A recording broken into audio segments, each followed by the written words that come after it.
परमात्मने नमः।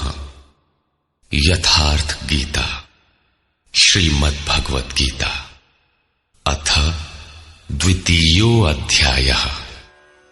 प्रथम अध्याय गीता की प्रवेशिका है, जिसमें आरंभ में पथिक को प्रतीत होने वाली उलझनों का चित्रण है।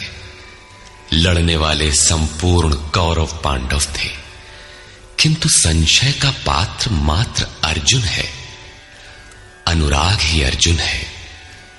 इष्ट के अनुरूप राग ही पथिक को क्षेत्र क्षेत्रज्ञ के संघर्ष के लिए प्रेरित करता है। अनुराग आरंभिक स्तर है।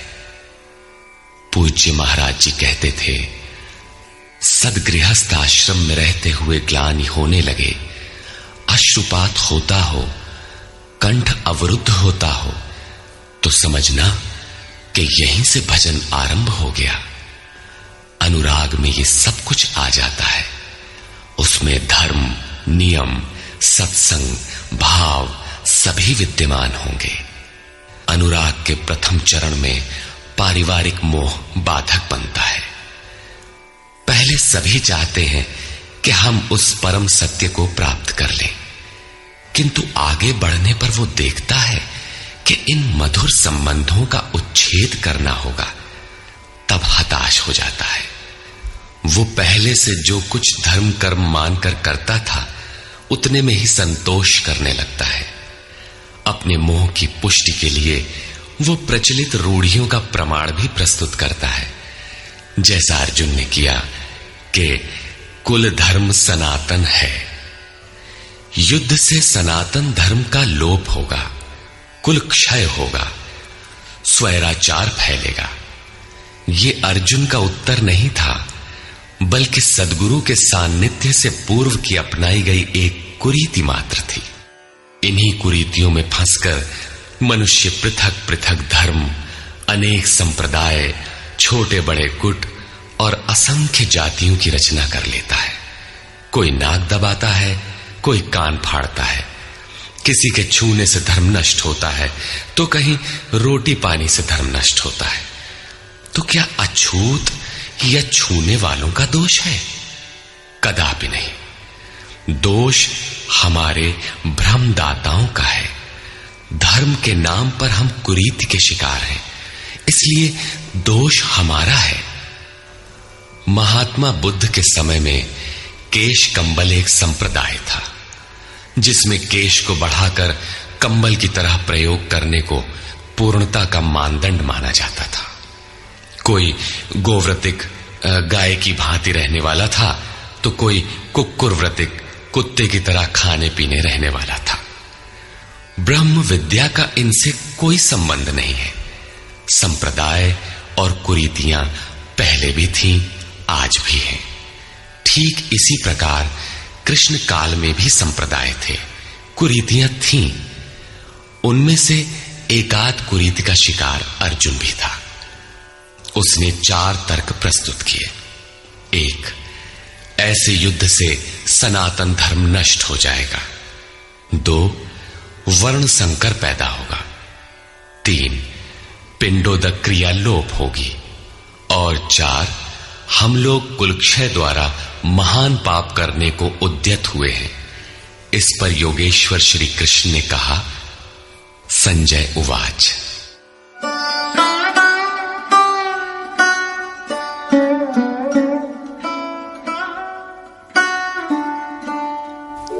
तन्तथा कृपयाविष्टम् अश्रुपूर्णाकुलेक्षणम् विषीदन्तमिदं वाक्यम् उवाच मधुसूदनः। करुणा से व्याप्त अश्रुपूर्ण व्याकुल नेत्रों वाले उस अर्जुन के प्रति मधुसूदन, मद का विनाश करने वाले भगवान ने ये वचन कहा। श्री भगवान उवाच।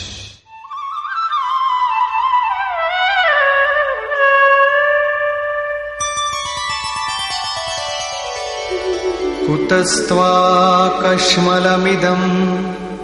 विषमे समुपस्थितम् अनार्यजुष्टमस्वर्ग्यम् अकीर्तिकरमर्जुन। अर्जुन, इस विषम स्थल में तुझे ये अज्ञान कहां से हो गया? विषम स्थल अर्थात जिसकी समता का सृष्टि में कोई स्थल है ही नहीं, पारलौकिक है लक्ष्य जिसका, उस निर्विवाद स्थल पर तुझे अज्ञान कहां से हुआ? अज्ञान क्यों? अर्जुन तो सनातन धर्म की रक्षा के लिए कटिबद्ध है। क्या सनातन धर्म की रक्षा के लिए प्राणपण से तत्पर होना अज्ञान है? श्री कृष्ण कहते हैं, हां, ये अज्ञान है। न तो संभावित पुरुषों द्वारा इसका आचरण किया गया है, न स्वर्ग ही देने वाला है और न ये कीर्ति को ही करने वाला है। सन्मार्ग पर जो दृढ़तापूर्वक आरूढ़ है उसे आर्य कहते हैं। परिवार के लिए मरना मिटना यदि अज्ञान न होता तो महापुरुष उस पर अवश्य चले होते।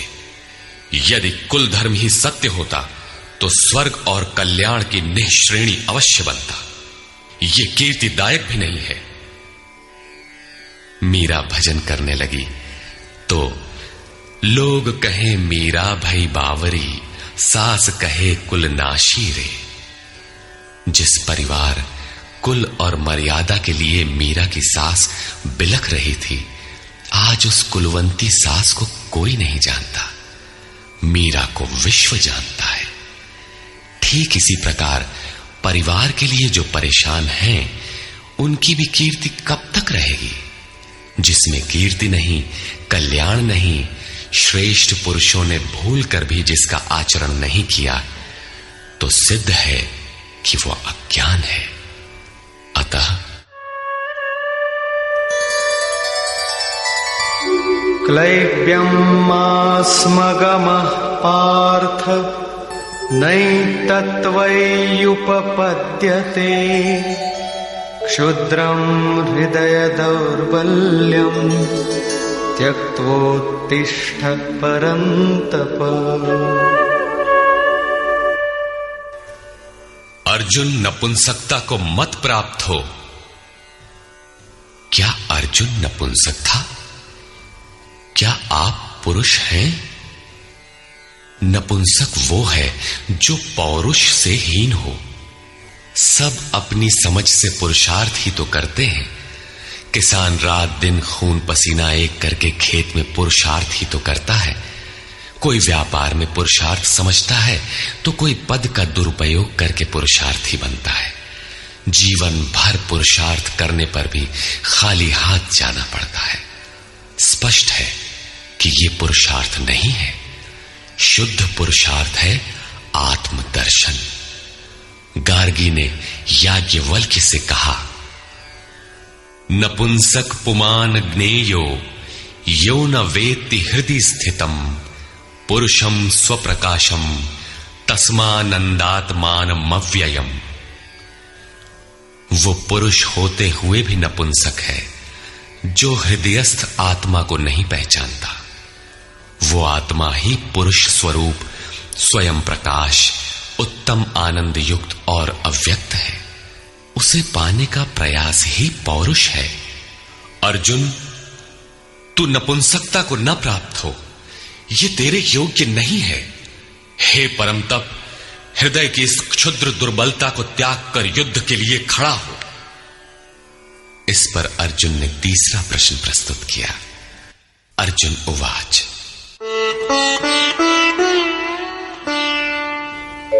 कथं भीष्ममहं संख्ये द्रोणं च मधुसूदन इषुभिः प्रतियोत्स्यामि पूजार्हावरिसूदन। अहंकार का शमन करने वाले मधुसूदन, मैं रणभूमि में पितामह भीष्म और आचार्य द्रोण से किस प्रकार बाणों से युद्ध करूंगा, क्योंकि अरिसूदन वे दोनों ही पूजनीय हैं। द्वैत ही द्रोण है। प्रभु अलग हैं, हम अलग हैं। द्वैत का ये भान ही प्राप्ति की प्रेरणा का आरंभिक स्रोत है।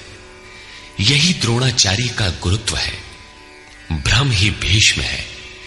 जब तक भ्रम है तभी तक बच्चे, परिवार, रिश्तेदार सभी अपने लगते हैं।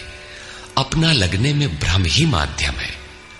आत्मा इन्हीं को पूज्य मानकर इनके साथ रहता है कि ये पिता हैं, दादा हैं, कुलगुरु हैं इत्यादि।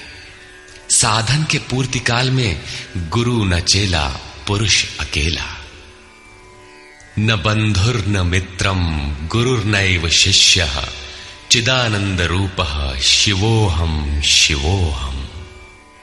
जब चित्त उस परम आनंद में विलय हो जाता है तब न गुरु ज्ञान दाता और न शिष्य ग्रहण करता ही रह जाता है। यही परम की स्थिति है। गुरु का गुरुत्व प्राप्त कर लेने पर गुरुत्व एक जैसा हो जाता है। श्री कृष्ण कहते हैं, अर्जुन तुम मुझ में निवास करेगा। जैसे श्री कृष्ण वैसा ही अर्जुन, और ठीक वैसा ही प्राप्ति वाला महापुरुष हो जाता है। ऐसी अवस्था में गुरु का भी विलय हो जाता है। गुरुत्व हृदय में प्रवाहित हो जाता है। अर्जुन गुरु पद की ढाल बनाकर इस संघर्ष में प्रवृत्त होने से कतराना चाहता है। वो कहता है,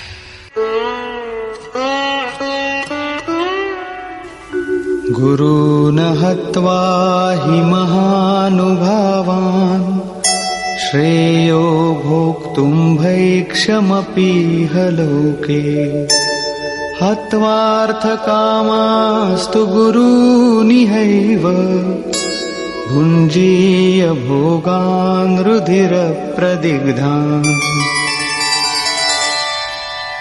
इन महानुभाव गुरुजनों को न मारकर मैं इस लोक में भिक्षा का अन्न भी श्रेयस्कर समझता हूं। यहां भिक्षा का अर्थ उदर पोषण के लिए भीख मांगना नहीं, बल्कि सत्पुरुषों की टूटी फूटी सेवा द्वारा उनसे कल्याण की याचना ही भिक्षा है।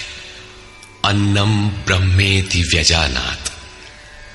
अन्न एकमात्र परमात्मा है, जिसे प्राप्त करके आत्मा सदा के लिए तृप्त हो जाता है, कभी अतृप्त नहीं रहता। हम महापुरुषों की सेवा और याचना द्वारा शनैः शनैः ब्रह्म पीयूष प्राप्त करें, किंतु ये परिवार न छूटे, यही अर्जुन के भिक्षान्न की कामना है। संसार में अधिकांश लोग ऐसा ही करते हैं।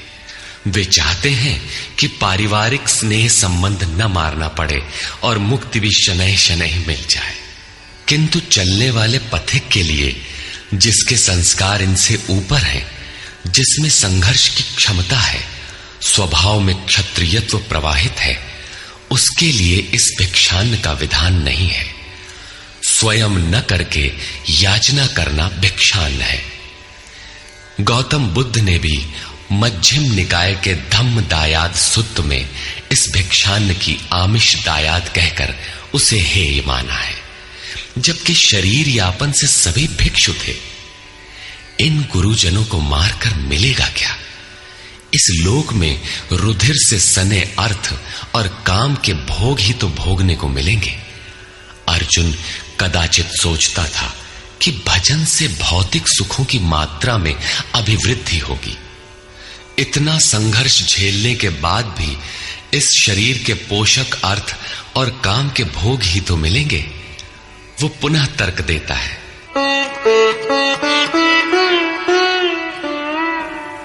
न चैतद्विद्मः कतरन्नो गरीयो यद्वा जयेम यदि वा नो जयेयो यानेव हत्वा न जिजीविषामः तेव स्थिताः प्रमुखे धार्तराष्ट्राः।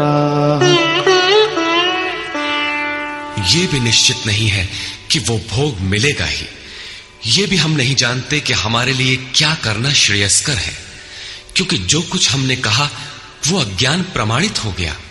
ये भी ज्ञात नहीं है कि हम जीतेंगे अथवा वे ही जीतेंगे। जिन्हें मारकर हम जीना भी नहीं चाहते, वे ही धृतराष्ट्र के पुत्र हमारे सामने खड़े हैं। अज्ञान रूपी धृतराष्ट्र से उत्पन्न मोह इत्यादि स्वजन समुदाय मिट ही जाएंगे, तब हम जीकर ही क्या करेंगे? अर्जुन पुनः सोचता है कि जो कुछ हमने कहा कदाचित ये भी अज्ञान हो, अतः प्रार्थना करता है।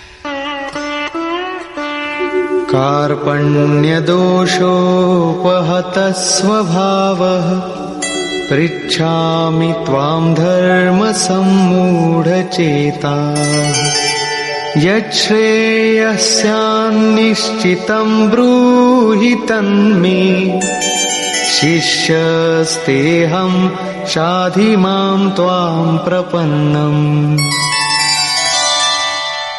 कायरता के दोष से नष्ट स्वभाव वाला, धर्म के विषय में सर्वथा मोहित चित्त हुआ मैं आपसे पूछता हूं, जो कुछ निश्चित परम कल्याणकारी हो वो साधन मेरे लिए कहिए। यहां अर्जुन ने पूर्ण समर्पण कर दिया। अभी तक वो श्री कृष्ण को अपने स्तर का ही समझता था, अनेक विद्याओं में अपने को कुछ आगे ही मानता था। यहां उसने अपनी बागडोर श्री कृष्ण को वस्तुतः सौंप दी। सद्गुरु पूर्ति पर्यंत हृदय में रहकर साधक के साथ चलते हैं। यदि वे साथ न रहे तो साधक पार न हो। युवा कन्या के परिवार वाले जिस प्रकार शादी विवाह तक उसको संयम की शिक्षा देते हुए संभाल ले जाते हैं, ठीक उसी प्रकार सद्गुरु अपने शिष्य की अंतरात्मा से रथी होकर उसे प्रकृति की घाटियों से निकालकर पार कर देते हैं। अर्जुन निवेदन करता है कि भगवान, एक बात और है।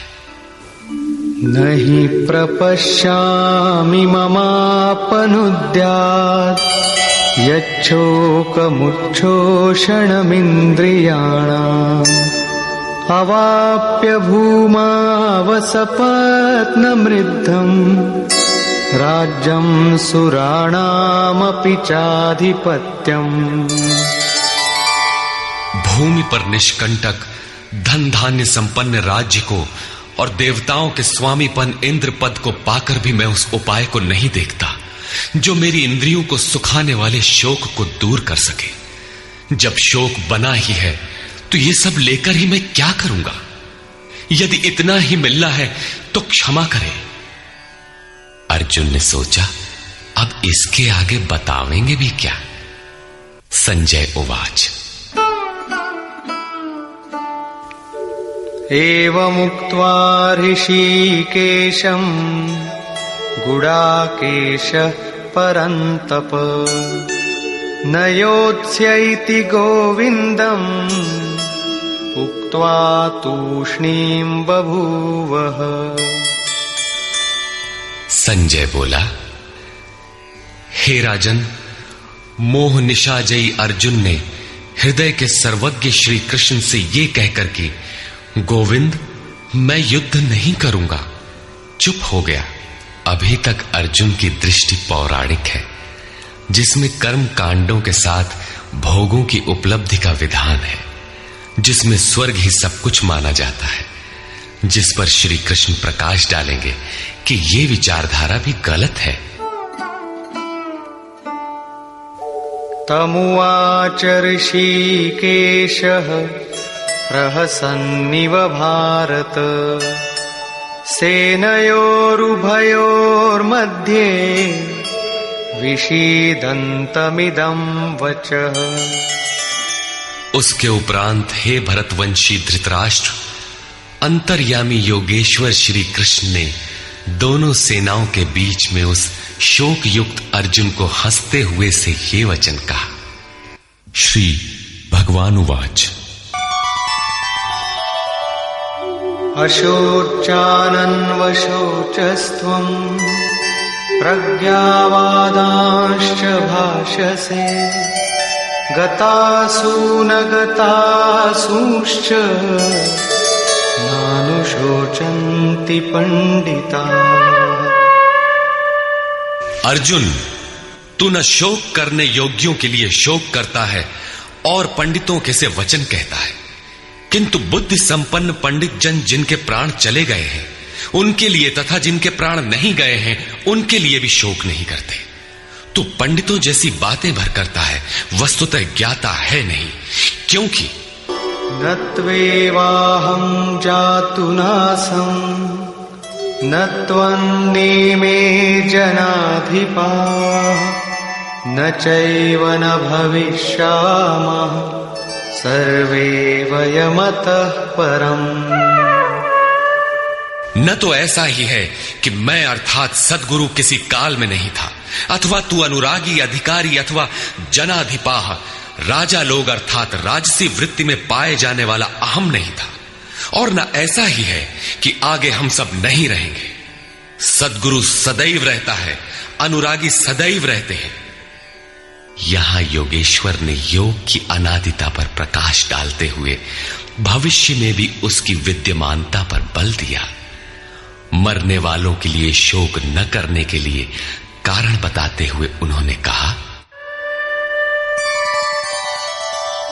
देहिनोऽस्मिन् यथा देहे कौमारं यौवनं जरा तथा देहान्तरप्राप्तिः धीरस्तत्र न मुह्यति। जैसे जीवात्मा की इस देह में कुमार, युवा और वृद्ध अवस्था होती है, वैसे ही अन्य अन्य शरीर प्राप्ति। इसलिए धीर पुरुष मोहित नहीं होता है। कभी आप बालक थे, शनैः शनैः युवा हुए, तब आप मर तो नहीं गए, पुनः वृद्ध हुए। पुरुष एक ही है। उसी प्रकार लेश मात्र भी दरार नए देह की प्राप्ति पर नहीं पड़ती। कलेवर का यह परिवर्तन तब तक चलेगा जब तक परिवर्तन से परे वस्तु नहीं मिल जाती। मात्रा स्पर्शास्तु कौन्तेय शीतोष्ण सुख दुःखदाः आगमापायिनो नित्याः तान् स्थितिक्षस्व भारत। हे कुंती पुत्र, सुख दुख, सर्दी और गर्मी को देने वाले इंद्रियों और विषयों के संयोग तो अनित्य हैं, क्षणभंगुर हैं। अतः भरतवंशी अर्जुन, तू इसका त्याग कर। अर्जुन इंद्रिय और विषय के संयोग जन्य सुख का स्मरण करके ही विकल था। कुल धर्म, कुल गुरुओं की पूज्यता इत्यादि इंद्रियों के लगाव के अंतर्गत है। ये क्षणिक हैं, झूठे हैं, नाशवान हैं। विषयों का संयोग न सदैव मिलेगा और न सदैव इंद्रियों में क्षमता ही रहेगी। अतः अर्जुन, तू इनका त्याग कर, सहन कर। क्यों? क्या हिमालय की लड़ाई थी जो अर्जुन सर्दी सहन करता, अथवा क्या ये रेगिस्तान की लड़ाई है जहां अर्जुन गर्मी सहन करे? कुरुक्षेत्र जैसा कि लोग बाहर बताते हैं समशीतोष्ण स्थली है। कुल 18 दिन तो लड़ाई हुई, इतने में कहां जाड़ा गर्मी बीत गई। वस्तुतः सर्दी गर्मी, दुख सुख, मान अपमान का सहन करना एक योगी पर निर्भर करता है। यह हृदय देश की लड़ाई का चित्रण है। बाहर युद्ध के लिए गीता नहीं कहती। यह क्षेत्र क्षेत्रज्ञ का संघर्ष है, जिसमें आसुरी संपद का सर्वथा शमन कर परमात्मा में स्थिति दिलाकर दैवी संपद भी शांत हो जाती है। जब विकार है ही नहीं तो सजातीय प्रवृत्तियां किस पर आक्रमण करें? अतः पूर्णत्व के साथ वे भी शांत हो जाती है, इससे पहले नहीं। गीता अंतरदेश की लड़ाई का चित्रण है।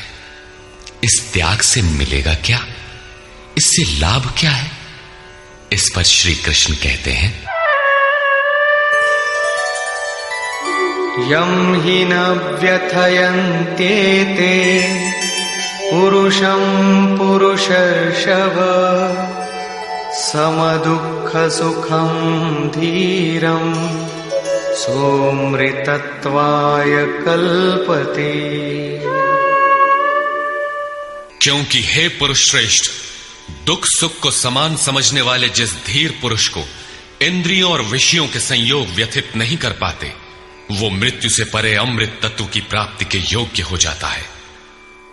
यहां श्री कृष्ण ने एक उपलब्धि अमृत की चर्चा की। अर्जुन सोचता था कि युद्ध के परिणाम में स्वर्ग मिलेगा या पृथ्वी, किंतु श्री कृष्ण कहते हैं कि न स्वर्ग मिलेगा और न पृथ्वी, बल्कि अमृत मिलेगा। अमृत क्या है?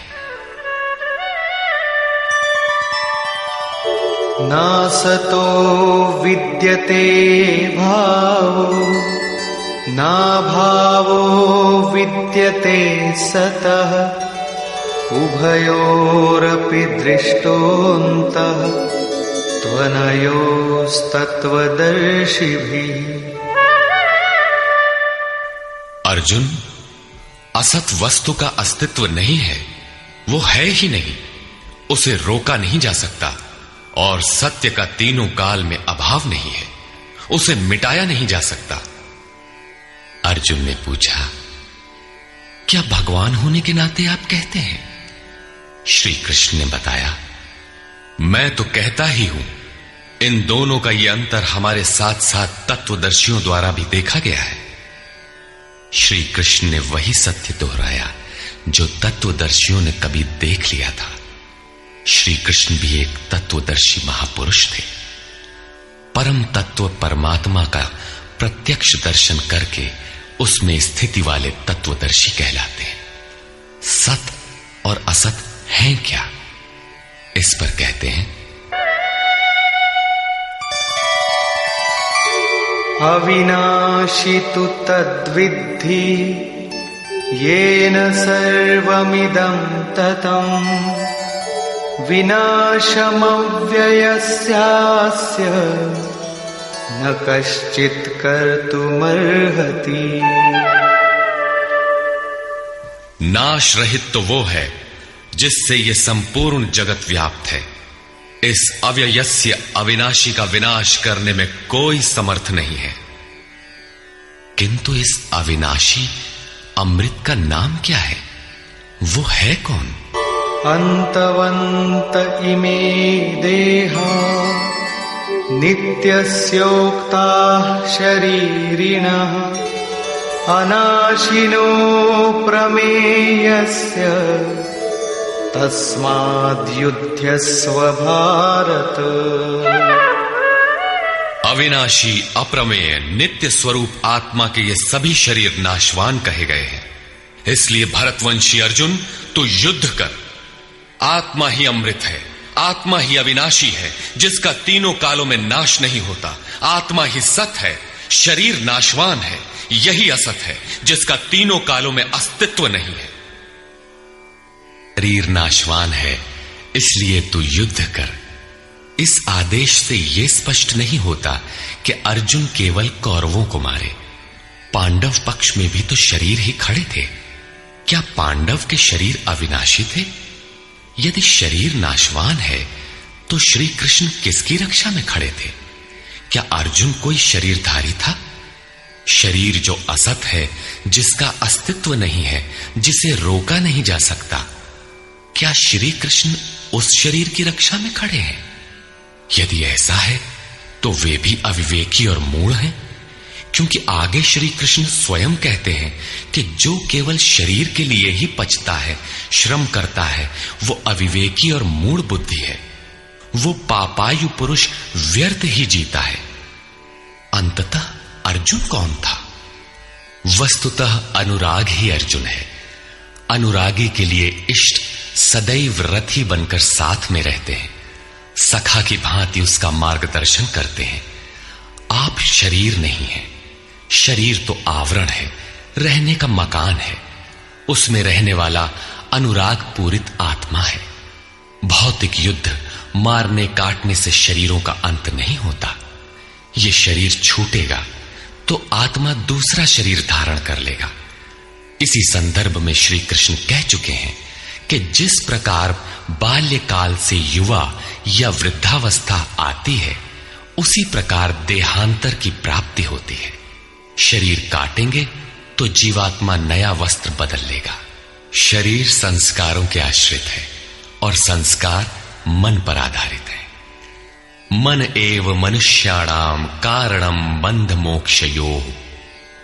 मन का सर्वथा निरोध होना, अचल स्थिर ठहरना और अंतिम संस्कार का विलय एक ही क्रिया है। संस्कारों की सतह का टूट जाना ही शरीरों का अंत है। इसे तोड़ने के लिए आपको आराधना करनी होगी, जिसे श्री कृष्ण ने कर्म या निष्काम कर्मयोग की संज्ञा दी है। कृष्ण ने स्थान स्थान पर अर्जुन को युद्ध की प्रेरणा दी, किंतु एक भी श्लोक ऐसा नहीं है जो भौतिक युद्ध या मारकाट का समर्थन करता हो। यह युद्ध सजातीय विजातीय प्रवृत्तियों का है, अंतर्देश में है।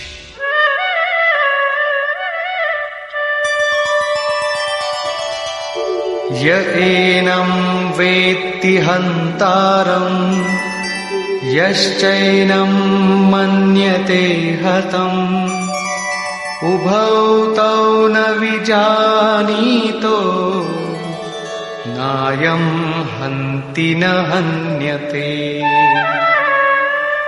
जो इस आत्मा को मारने वाला मानता है तथा जो इस आत्मा को मरा हुआ समझता है, वे दोनों ही आत्मा को नहीं जानते, क्योंकि ये आत्मा न तो मारता है और न मारा ही जाता है। पुनः इसी पर बल देते हैं। न जायते म्रियते वा कदाचिन् नायं भूत्वा भविता वा न भूयः अजो नित्यः शाश्वतोऽयं पुराणो न हन्यते हन्यमाने शरीरे। ये आत्मा किसी काल में न तो जन्मता है और न मरता है, क्योंकि ये वस्त्र ही तो बदलता है। न ये आत्मा होकर अन्य कुछ होने वाला है, क्योंकि यह अजन्मा है, नित्य है, शाश्वत और पुरातन है। शरीर के नाश होने पर भी उसका नाश नहीं होता। आत्मा ही सत्य है, आत्मा ही पुरातन है, आत्मा ही शाश्वत और सनातन है। आप कौन है? सनातन धर्म के अनुयायी। सनातन कौन है? आत्मा। आप आत्मा के अनुयायी हैं। आत्मा, परमात्मा और ब्रह्म एक दूसरे के पर्याय हैं। आप कौन है? शाश्वत धर्म के उपासक। शाश्वत कौन है? आत्मा। अर्थात हम आप आत्मा के उपासक हैं। यदि आप आत्मिक पथ को नहीं जानते तो आपके पास शाश्वत सनातन नाम की कोई वस्तु नहीं है। उसके लिए आप आहें भरते हैं तो प्रत्याशी अवश्य है, किंतु सनातन धर्मी नहीं है। सनातन धर्म के नाम पर किसी कुरीति के शिकार हैं। देश विदेश में मानव मात्र में आत्मा एक ही जैसा है, इसलिए विश्व में कहीं भी कोई आत्मा की स्थिति दिलाने वाली क्रिया जानता है और उस पर चलने के लिए प्रयत्नशील है, तो वो सनातन धर्मी है। चाहे वो अपने को ईसाई, मुसलमान, यहूदी या कुछ भी क्यों न कह ले। वेदा विनाशिनं नित्यं य एनमजमव्ययम् कथं स पुरुषः पार्थ कं घातयति हन्तिकम्।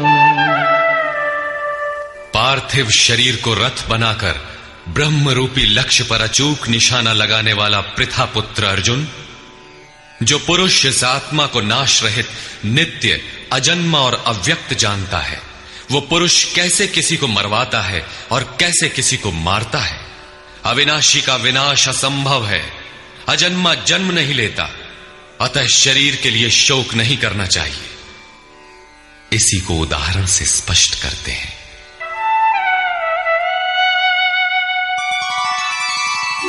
वासांसि जीर्णानि यथा विहाय नवानि गृह्णाति नरोपराणि तथा शरीराणि विहाय जीर्णान्यन्यानि संयाति नवानि देहि।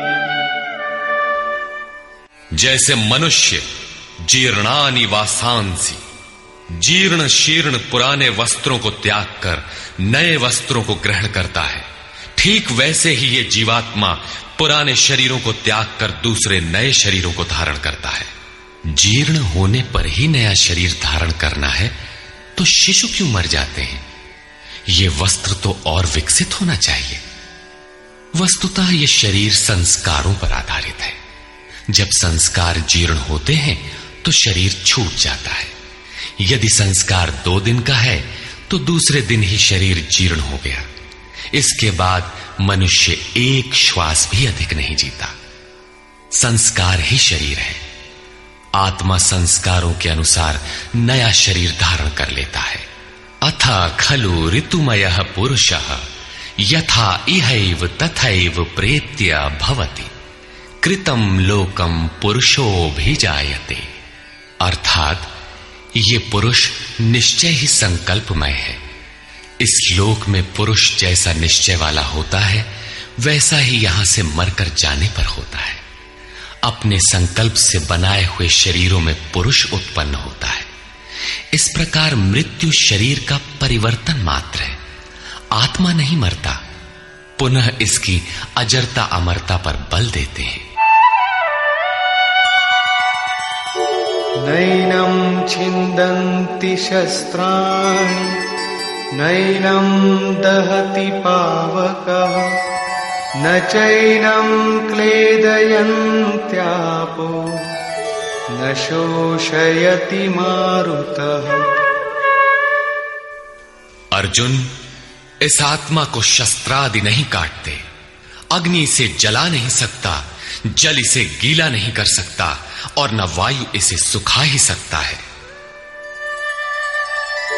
अच्छेद्यो यमदाह्योऽयम्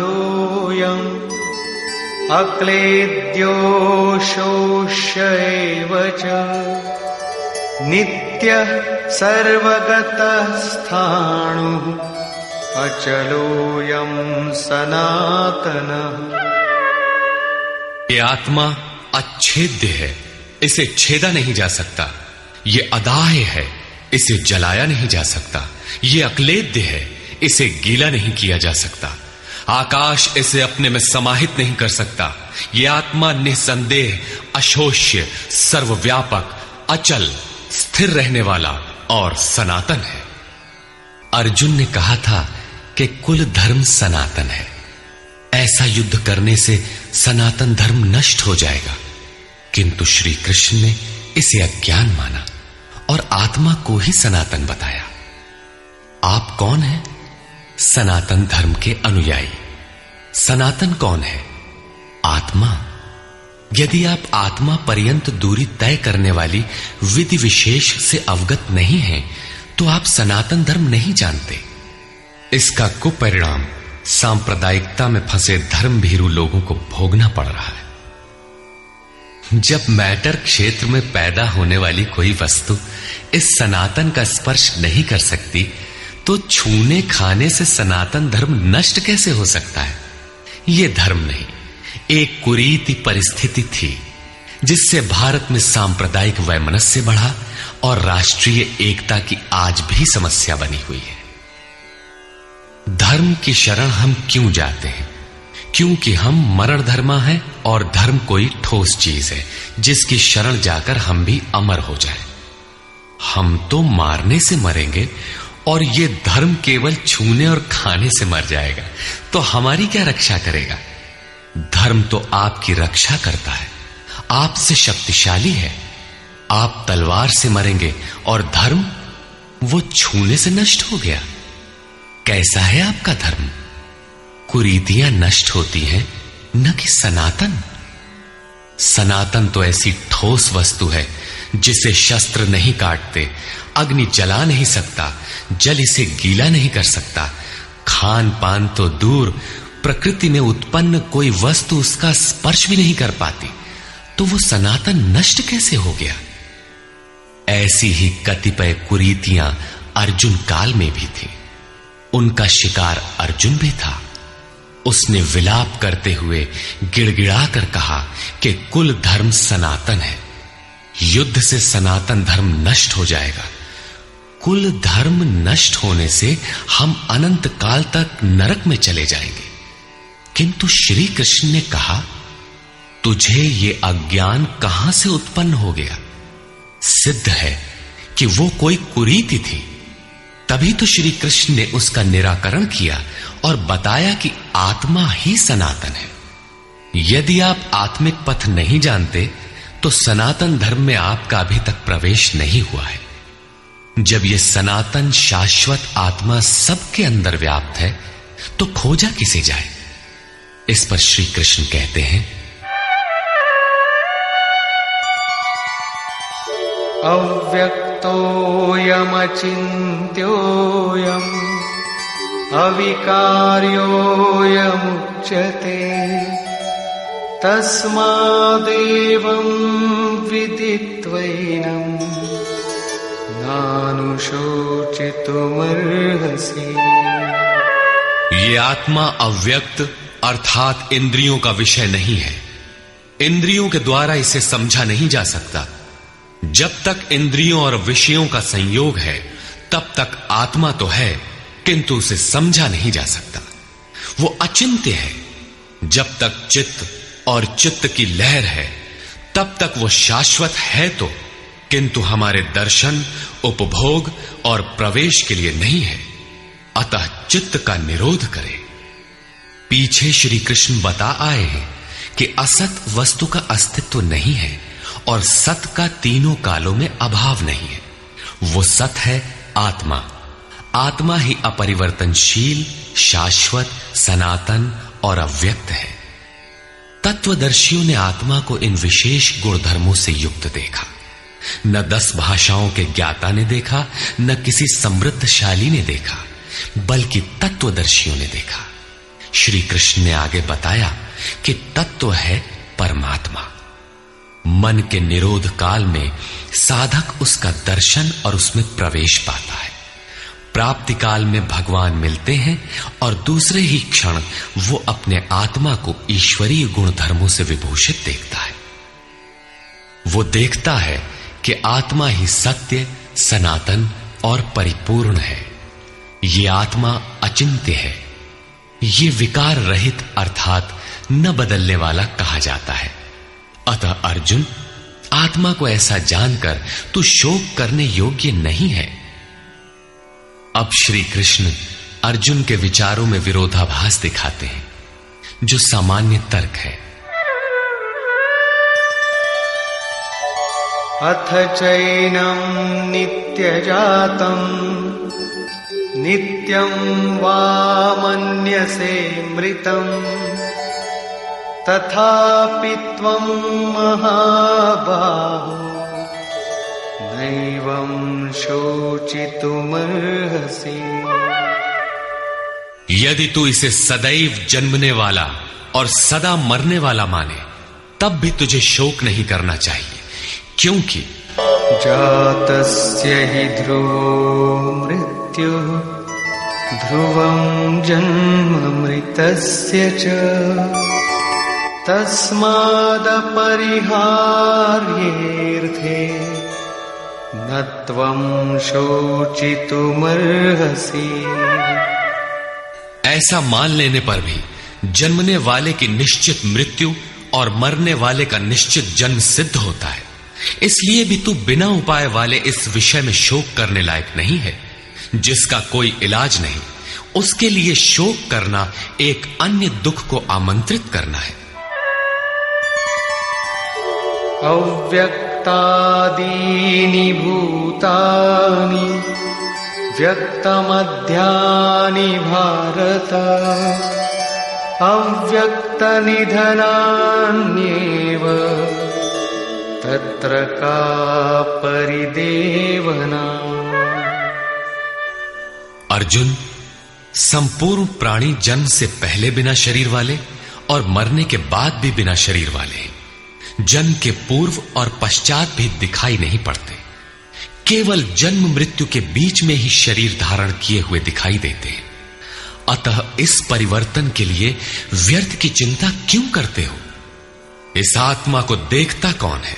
इस पर कहते हैं,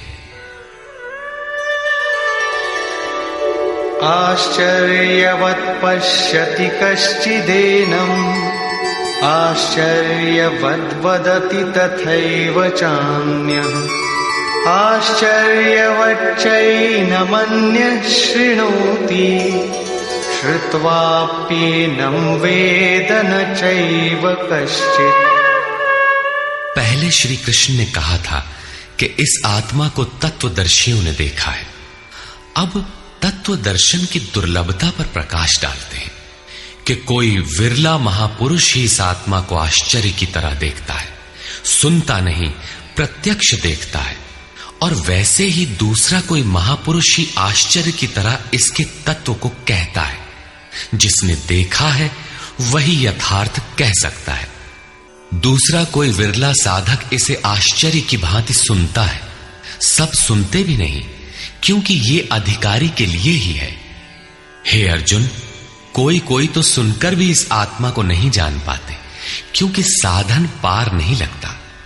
आप लाख ज्ञान की बातें सुने, समझें, बाल की खाल निकाल कर समझें, लालायित भी रहें, किंतु मोह बड़ा प्रबल है।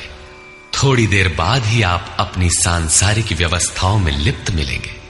अंत में श्री कृष्ण निर्णय देते हैं, देही नित्यमवध्योऽयं देहे सर्वस्य भारत तस्मात् सर्वाणि भूतानि न त्वं शोचितुमर्हसि। अर्जुन, ये आत्मा सबके शरीर में सदैव अवध्य है, अकाट्य है। इसलिए संपूर्ण भूत प्राणियों के लिए तो शोक करने योग्य नहीं है। आत्मा ही सनातन है। इस तथ्य का प्रतिपादन करके, इसका प्रभुता सहित वर्णन करके यह प्रश्न यहीं पूरा हो जाता है। अब प्रश्न खड़ा होता है कि इसकी प्राप्ति कैसे हो। संपूर्ण गीता में इसके लिए दो ही मार्ग हैं। पहला निष्काम कर्म योग और दूसरा ज्ञान योग। दोनों मार्गों में किया जाने वाला कर्म एक ही है। उस कर्म की अनिवार्यता पर बल देते हुए योगेश्वर श्री कृष्ण ज्ञान योग के विषय में कहते हैं, स्वधर्ममपि चावेक्ष्य न विकम्पितुमर्हसि धर्म्याद्धियुद्धात् श्रेयोऽन्यत् क्षत्रियस्य न विद्यते। अर्जुन, स्वधर्म देखकर भी तू भय करने योग्य नहीं है, क्योंकि धर्म संयुक्त युद्ध से बढ़कर अन्य कोई परम कल्याणकारी मार्ग क्षत्रिय के लिए नहीं है। अभी तक तो आत्मा शाश्वत है, आत्मा सनातन है, वही एकमात्र धर्म है कहा गया है। अब ये स्वधर्म कैसा? धर्म तो एकमात्र आत्मा ही है, वो तो अचल स्थिर है, तो धर्माचरण क्या? किंतु इस आत्म पथ में प्रवृत्त होने की क्षमता हर व्यक्ति की अलग अलग होती है। स्वभाव से उत्पन्न इस क्षमता को स्वधर्म कहा गया है। इसी एक सनातन आत्मिक पथ पर चलने वाले साधकों को महापुरुष ने स्वभाव से उनकी क्षमता के अनुसार 4 श्रेणियों में बांटा: शूद्र, वैश्य, क्षत्रिय और ब्राह्मण। साधना की प्रारंभिक अवस्था में प्रत्येक साधक शूद्र अर्थात अल्पज्ञ होता है। घंटों भजन में बैठने पर वो 10 मिनट भी अपने पक्ष में नहीं पाता। वो प्रकृति के माया जाल को काट नहीं पाता। इस अवस्था में महापुरुष की सेवा से उसके स्वभाव में सद्गुण आते हैं। वो वैश्य श्रेणी का साधक बन जाता है। आत्मिक संपत्ति ही स्थिर संपत्ति है। इसका वो शनैः शनैः संग्रह और गोपालन अर्थात इंद्रियों की सुरक्षा करने में सक्षम हो जाता है। काम, क्रोध इत्यादि से इंद्रियों की हिंसा होती है तथा विवेक, वैराग्य से इनकी सुरक्षा होती है, किंतु प्रकृति को निर्बीज करने की क्षमता उसमें नहीं होती।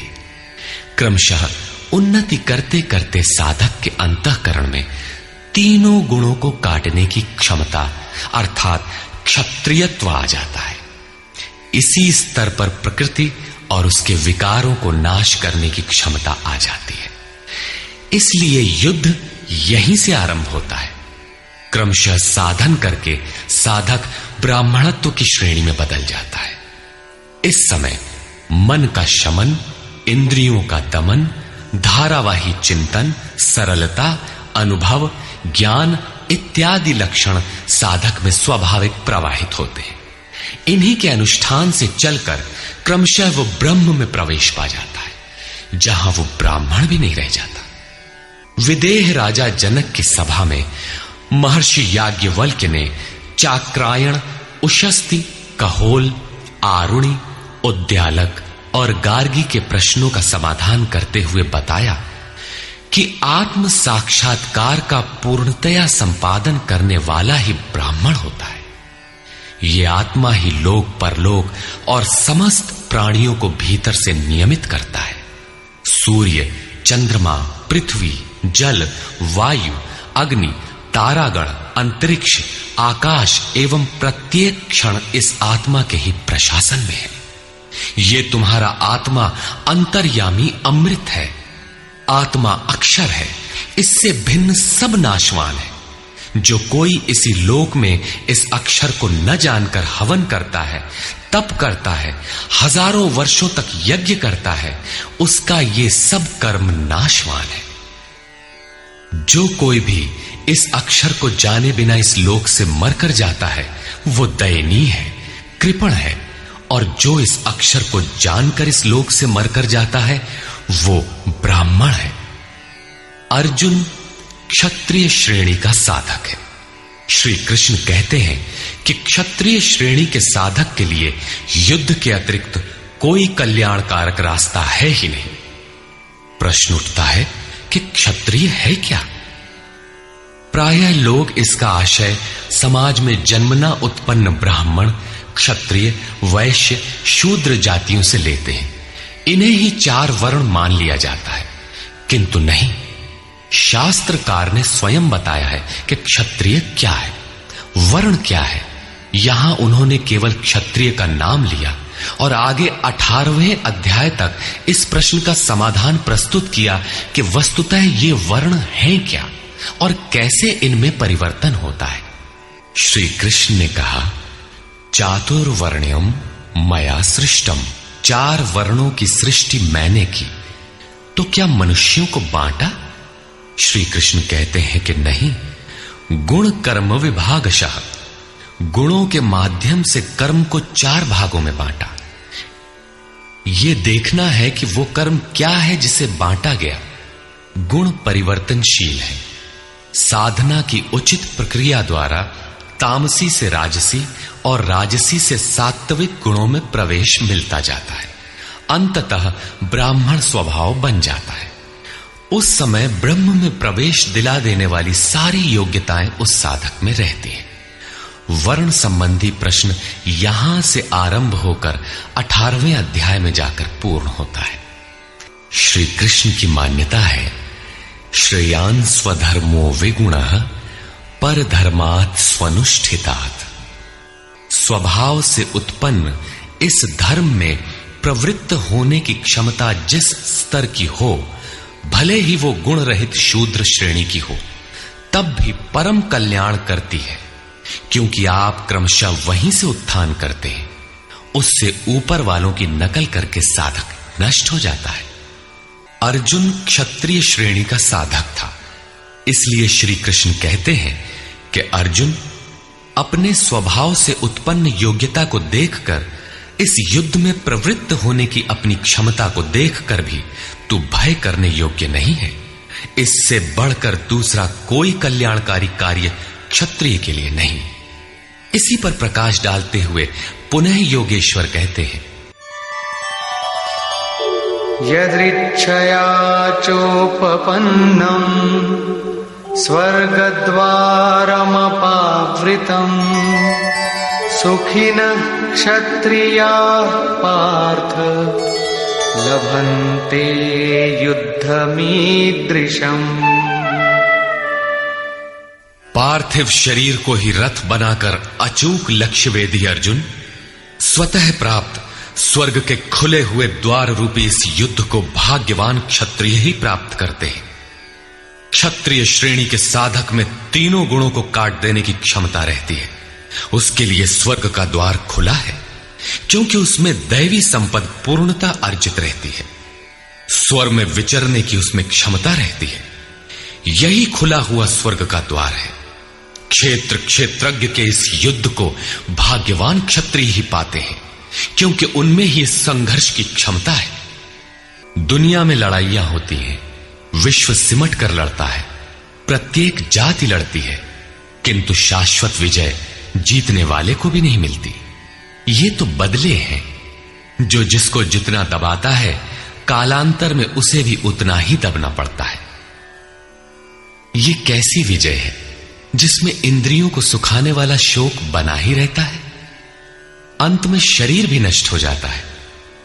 वास्तविक संघर्ष तो क्षेत्र और क्षेत्रज्ञ का है, जिसमें एक बार विजय हो जाने पर प्रकृति का सदा के लिए निरोध और परम पुरुष परमात्मा की प्राप्ति हो जाती है। यह ऐसी विजय है जिसके पीछे हार नहीं है।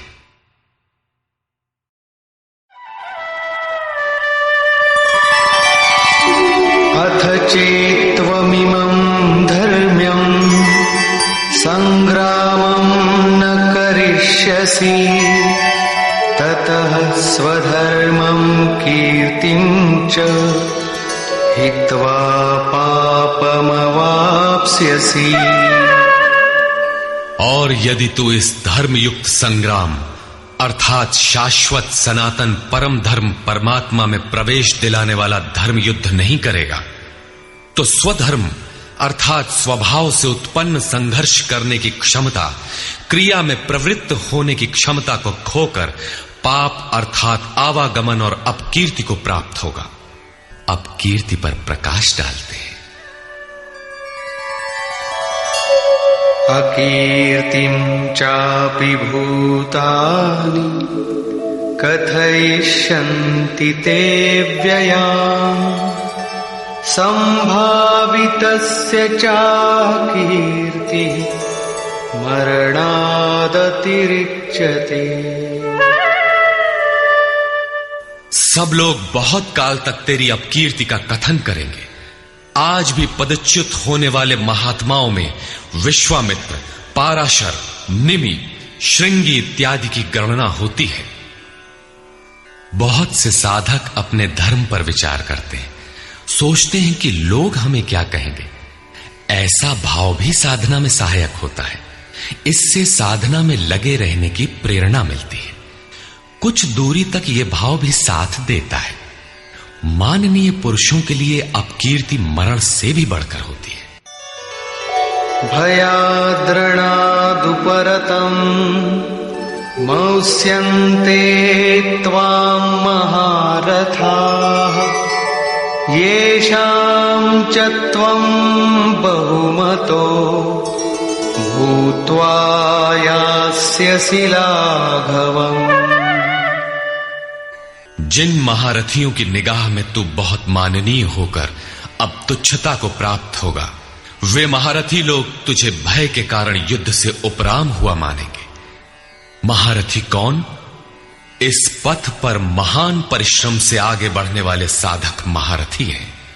इसी प्रकार इतने ही परिश्रम से अविद्या की ओर खींचने वाले काम, क्रोध, लोभ, मोहादि भी महारथी हैं, जो तुझे बहुत सम्मान देते थे कि साधक प्रशंसनीय है। तुम उनकी निगाह से गिर जाओगे। इतना ही नहीं, बल्कि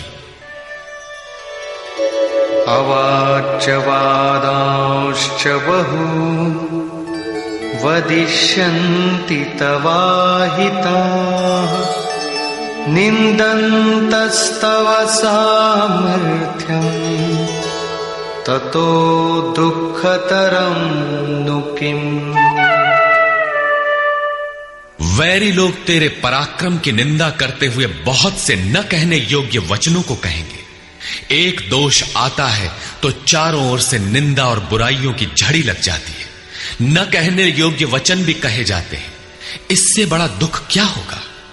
अतः अतो वा प्राप्स्यसि वाप्स्यसि स्वर्गम् जित्वा वा भोक्ष्यसे महीम् तस्मादुत्तिष्ठ कौन्तेय युद्धाय कृतनिश्चयः। इस युद्ध में मरोगे तो स्वर्ग प्राप्त करोगे, स्वर में विचरने की क्षमता रहेगी, श्वास से बाहर प्रकृति में विचरने की धाराएं निरुद्ध हो जाएंगी, परम देव परमात्मा में प्रवेश दिलाने वाली दैवी संपद हृदय में पूर्णतः प्रवाहित रहेगी, अथवा इस संघर्ष में जीतने पर महामहिम स्थिति को प्राप्त करोगे। इसलिए अर्जुन, युद्ध के लिए निश्चय करके खड़ा हो। प्रायः लोग इस श्लोक के अर्थ में समझते हैं कि इस युद्ध में मरोगे तो स्वर्ग जाओगे और जीतोगे तो पृथ्वी का भोग भोगोगे। किंतु आपको स्मरण होगा, अर्जुन कह चुका है, भगवान पृथ्वी ही नहीं अपितु त्रैलोक्य के साम्राज्य और देवताओं के स्वामीपन अर्थात इंद्र पद प्राप्त होने पर भी मैं उस उपाय को नहीं देखता जो इंद्रियों को सुखाने वाले मेरे शोक को दूर कर सके। यदि इतना ही मिलना है तो गोविंद, मैं युद्ध कदापि नहीं करूंगा। यदि इतने पर भी श्री कृष्ण कहते कि अर्जुन लड़ो, जीतोगे तो पृथ्वी पा जाओगे, हारोगे तो स्वर्ग के नागरिक बन जाओगे, तो श्री कृष्ण देते ही क्या है? अर्जुन इससे आगे का सत्य, श्रेय, परम कल्याण की कामना वाला शिष्य था, जिसे सद्गुरुदेव श्री कृष्ण ने बताया कि क्षेत्रज्ञ के इस संघर्ष में यदि शरीर का समय पूरा हो जाता है और लक्ष्य तक नहीं पहुंच सके तो स्वर्ग प्राप्त करोगे, अर्थात स्वर में ही विचरण करने की क्षमता प्राप्त कर लोगे। दैवी संपत्ति हृदय में ढल जाएगी और इस शरीर के रहते रहते संघर्ष में सफल हो जाते हो तो महिम, सबसे महान ब्रह्म की महिमा का उपभोग करोगे, महामहिम की स्थिति प्राप्त कर लोगे। जीतोगे तो सर्वस्व, क्योंकि महामहिमत्व को पाओगे, और हारोगे तो देवत्व। दोनों हाथों में लड्डू रहेंगे, लाभ में भी लाभ और हानि में भी लाभ ही है।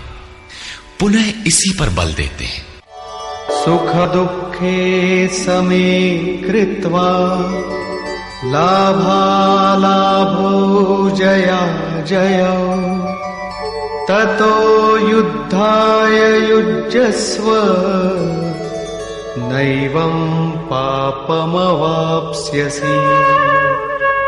इस प्रकार सुख दुख, लाभ हानि, जय पराजय को समान समझकर तू युद्ध के लिए तैयार हो। युद्ध करने से तू पाप को प्राप्त नहीं होगा, अर्थात सुख में सर्वस्व और दुख में भी देवत्व है, लाभ में महिम की स्थिति अर्थात सर्वस्व और हानि में भी देवत्व है, जय में महामहिम स्थिति और पराजय में भी दैवी संपत्ति पर अधिकार है। इस प्रकार अपने लाभ हानि को भली प्रकार स्वयं समझकर तू युद्ध के लिए तैयार हो। लड़ने में ही दोनों वस्तुएं हैं, लड़ोगे तो पाप अर्थात आवागमन को प्राप्त नहीं होगे, अतः तू युद्ध के लिए तैयार हो। एषा ते विहिता सांख्ये बुद्धिर्योगे त्विमां शृणु बुद्ध्या युक्तो यया पार्थ कर्मबन्धं प्रहास्यसि। पार्थ, ये बुद्धि तेरे लिए ज्ञान योग के विषय में कही गई है। कौन सी बुद्धि? यही कि युद्ध कर। ज्ञान योग में इतना ही है कि अपनी हस्ती को देखकर लाभ हानि का भली प्रकार विचार करके कि जीतेंगे तो महामहिम स्थिति और हारेंगे तो देवत्व, जय में सर्वस्व और पराजय में भी देवत्व, दोनों तरह लाभ है। युद्ध नहीं करेंगे तो सभी हमें बुरा कहेंगे, भय से उपराम हुआ मानेंगे, अपकीर्ति होगी। इस प्रकार अपने अस्तित्व को सामने रखकर स्वयं विचार कर युद्ध में अग्रसर होना ही ज्ञान योग है। प्रायः लोगों में भ्रांति है कि ज्ञान मार्ग में कर्म युद्ध नहीं करना पड़ता। वे कहते हैं कि ज्ञान मार्ग में कर्म नहीं है, मैं तो शुद्ध हूं, बुद्ध हूं, चैतन्य हूं, अहम ब्रह्मास्मि। गुण ही गुण में बरतते हैं, ऐसा मानकर हाथ पर हाथ रखकर बैठ जाते हैं। योगेश्वर श्री कृष्ण के अनुसार यह ज्ञान योग नहीं है। ज्ञान योग में भी वही कर्म करना है जो निष्काम कर्म योग में किया जाता है। दोनों में केवल बुद्धि का, दृष्टिकोण का अंतर है। ज्ञान मार्गी अपनी स्थिति समझकर अपने पर निर्भर होकर कर्म करता है, जबकि निष्काम कर्मयोगी इष्ट के आश्रित होकर कर्म करता है। करना दोनों मार्गों में है और वो कर्म भी एक ही है जिसे दोनों मार्गों में किया जाना है। केवल कर्म करने के दृष्टिकोण दो हैं। अर्जुन, इसी बुद्धि को अब तू कर्म योग के विषय में सुन, जिससे युक्त हुआ तू कर्मों के बंधन का अच्छी तरह नाश करेगा। यहां श्री कृष्ण ने कर्म का नाम पहली बार लिया, लेकिन यह नहीं बताया कि कर्म है क्या। अब कर्म न बताकर पहले कर्म की विशेषताओं पर प्रकाश डालते हैं।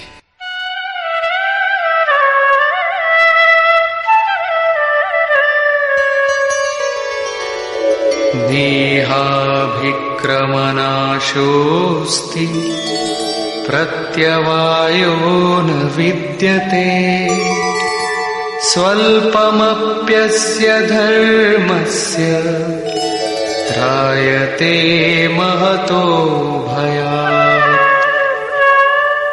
इस निष्काम कर्म योग में आरंभ का अर्थात बीज का नाश नहीं होता, सीमित फल रूपी दोष नहीं है। इसलिए इस निष्काम कर्म का, इस कर्म से संपादित धर्म का थोड़ा भी साधन जन्म मृत्यु रूपी महान भय से उद्धार कर देता है। आप इस कर्म को समझें और उस पर 2 कदम चल भर दें, जो सदगृहस्थ आश्रम में रहकर ही चला जा सकता है। साधक तो चलते ही हैं। बीज भर डाल दें तो अर्जुन, बीज का नाश नहीं होता। प्रकृति में कोई क्षमता नहीं, ऐसा कोई अस्त्र नहीं कि उस सत्य को मिटा दे। प्रकृति केवल आवरण डाल सकती है, कुछ देर कर सकती है, किंतु साधन के आरंभ को मिटा नहीं सकती। आगे श्री कृष्ण ने बताया कि सभी पापियों से भी बड़ा पापी ही क्यों न हो, ज्ञान रूपी नौका द्वारा निसंदेह पार हो जाएगा। ठीक उसी बात को यहां कहते हैं कि अर्जुन, निष्काम कर्म योग का बीजारोपण भर कर दें तो उस बीज का कभी नाश नहीं होता। विपरीत फल रूपी दोष भी इसमें नहीं होता कि आपको स्वर्ग, रिद्धियों या सिद्धियों तक पहुंचाकर छोड़ दे। आप ये साधन भले छोड़ दें, किंतु यह साधन आपका उद्धार करके ही छोड़ेगा। इस निष्काम कर्म योग का थोड़ा सा भी साधन जन्म मृत्यु के महान भय से उद्धार कर देता है। अनेक जन्म संसिद्धस्ततो याति पराम गतिम। कर्म का यह बीजारोपण अनेक जन्म के पश्चात वहीं खड़ा कर देगा जहां परम धाम है, परम गति है। इसी क्रम में आगे कहते हैं, व्यवसायात्मिका बुद्धि एकेह कुरु नंदन बहुशाखा ह्यनन्ताश्च बुद्धयो व्यवसायिनाम्। अर्जुन, इस निष्काम कर्म योग में क्रियात्मक बुद्धि एक ही है, क्रिया एक है और परिणाम एक ही है। आत्मिक संपत्ति ही स्थिर संपत्ति है। इस संपत्ति को प्रकृति के द्वंद्व में शनैः शनैः अर्जित करना व्यवसाय है। यह व्यवसाय अथवा निश्चयात्मक क्रिया भी एक ही है। तब तो जो लोग बहुत सी क्रियाएं बताते हैं, क्या वे भजन नहीं करते? श्री कृष्ण कहते हैं, हां, वे भजन नहीं करते। उन पुरुषों की बुद्धि अनंत शाखाओं वाली होती है, इसलिए अनंत क्रियाओं का विस्तार कर लेते हैं। यामिमां पुष्पितां वाचं प्रवदन्त्य विपश्चितः वेदमादरता पार्थ नान्यदस्तीति वादिनः कामात्मानः स्वर्गपरा जन्म कर्म फलप्रदां क्रियाविशेष बहुलां भोगैश्वर्य गतिं प्रति। पार्थ, वे कामात्मानः, कामनाओं से युक्त, वेदवादरता, वेद के वाक्यों में अनुरक्त, स्वर्गपराः, स्वर्ग को ही परम लक्ष्य मानते हैं कि इसके आगे कुछ है ही नहीं। ऐसा कहने वाले अविवेकी जन जन्म मृत्यु रूपी फल देने वाली भोग और ऐश्वर्य की प्राप्ति के लिए बहुत सी क्रियाओं का विस्तार कर लेते हैं और दिखावटी शोभा युक्त वाणी में व्यक्त भी करते हैं। अर्थात अविवेकियों की बुद्धि अनंत भेदों वाली होती है। वे फल वाले वाक्य में ही अनुरक्त रहते हैं, वेद के वाक्यों को ही प्रमाण मानते हैं, स्वर्ग को ही श्रेष्ठ मानते हैं। उनकी बुद्धि बहुत सी भेदों वाली है, इसलिए अनंत क्रियाओं की रचना कर लेते हैं। वे नाम तो परम तत्व परमात्मा का ही लेते हैं, किंतु उसकी ओट में अनंत क्रियाओं का विस्तार कर लेते हैं। तो क्या अनंत क्रियाएं कर्म नहीं है? श्री कृष्ण कहते हैं नहीं, अनंत क्रियाएं कर्म नहीं है। तो वो एक निश्चित क्रिया है क्या? श्री कृष्ण अभी ये नहीं बताते। अभी तो केवल इतना कहते हैं कि अविवेकियों की बुद्धि अनंत शाखाओं वाली होती है, इसलिए वे अनंत क्रियाओं का विस्तार कर लेते हैं। वे केवल विस्तार ही नहीं करते, अपितु आलंकारिक शैली में उसे व्यक्त भी करते हैं। उसका प्रभाव क्या होता है? भोगैश्वर्य प्रसक्तानां तया परितचेतसां व्यवसायात्मिका बुद्धि समाधौ न विधीयते। उनकी वाणी की छाप जिन जिन के चित्त पर पड़ जाती है अर्जुन, उनकी भी बुद्धि नष्ट हो जाती है, न कि वे कुछ पाते हैं। उस वाणी द्वारा हरे हुए चित्त वालों के और भोग ऐश्वर्य में आसक्ति वाले पुरुषों के अंतःकरण में क्रियात्मक बुद्धि नहीं रह जाती। इष्ट में समाधिस्थ करने वाली निश्चयात्मक क्रिया उनमें नहीं होती। ऐसे अविवेकियों की वाणी सुनता कौन है? भोग और ऐश्वर्य में आसक्ति वाले ही सुनते हैं, अधिकारी नहीं सुनता। ऐसे पुरुषों में सम और आदि तत्व में प्रवेश दिलाने वाली निश्चयात्मक क्रिया से संयुक्त बुद्धि नहीं होती। प्रश्न उठता है कि वेद वादरता, जो वेद के वचनों में अनुरक्त हैं, क्या वे भी भूल करते हैं? इस पर श्री कृष्ण कहते हैं, त्रैगुण्य विषया वेदा निस्त्रैगुण्यो भवार्जुन निर्द्वन्द्वो नित्यसत्त्वस्थो निर्योगक्षेम आत्मवान्। अर्जुन, त्रैगुण्य विषया वेदा, वेद तीनों गुणों तक ही प्रकाश करते हैं, इसके आगे का हाल वे नहीं जानते। इसलिए निस्त्रय गुण्यो भव अर्जुन, अर्जुन तू तीनों गुणों से ऊपर उठ, अर्थात वेदों के कार्य क्षेत्र से आगे बढ़। कैसे बढ़ा जाए? इस पर श्री कृष्ण कहते हैं, निर्द्वंद्वः, सुख दुख के द्वंद्वों से रहित, नित्य सत्य वस्तु में स्थित और योग क्षेम को न चाहता हुआ आत्मपरायण हो। इस प्रकार ऊपर उठ। प्रश्न उठता है कि हम ही उठें या कोई वेदों से ऊपर उठा भी है? श्री कृष्ण बताते हैं कि आगे जो भी उठता है ब्रह्म को जानता है, और जो ब्रह्म को जानता है वो विप्र है। यावानर्थ उदपाने सर्वतः संप्लुतोदके तावान् सर्वेषु वेदेषु ब्राह्मणस्य विजानतः।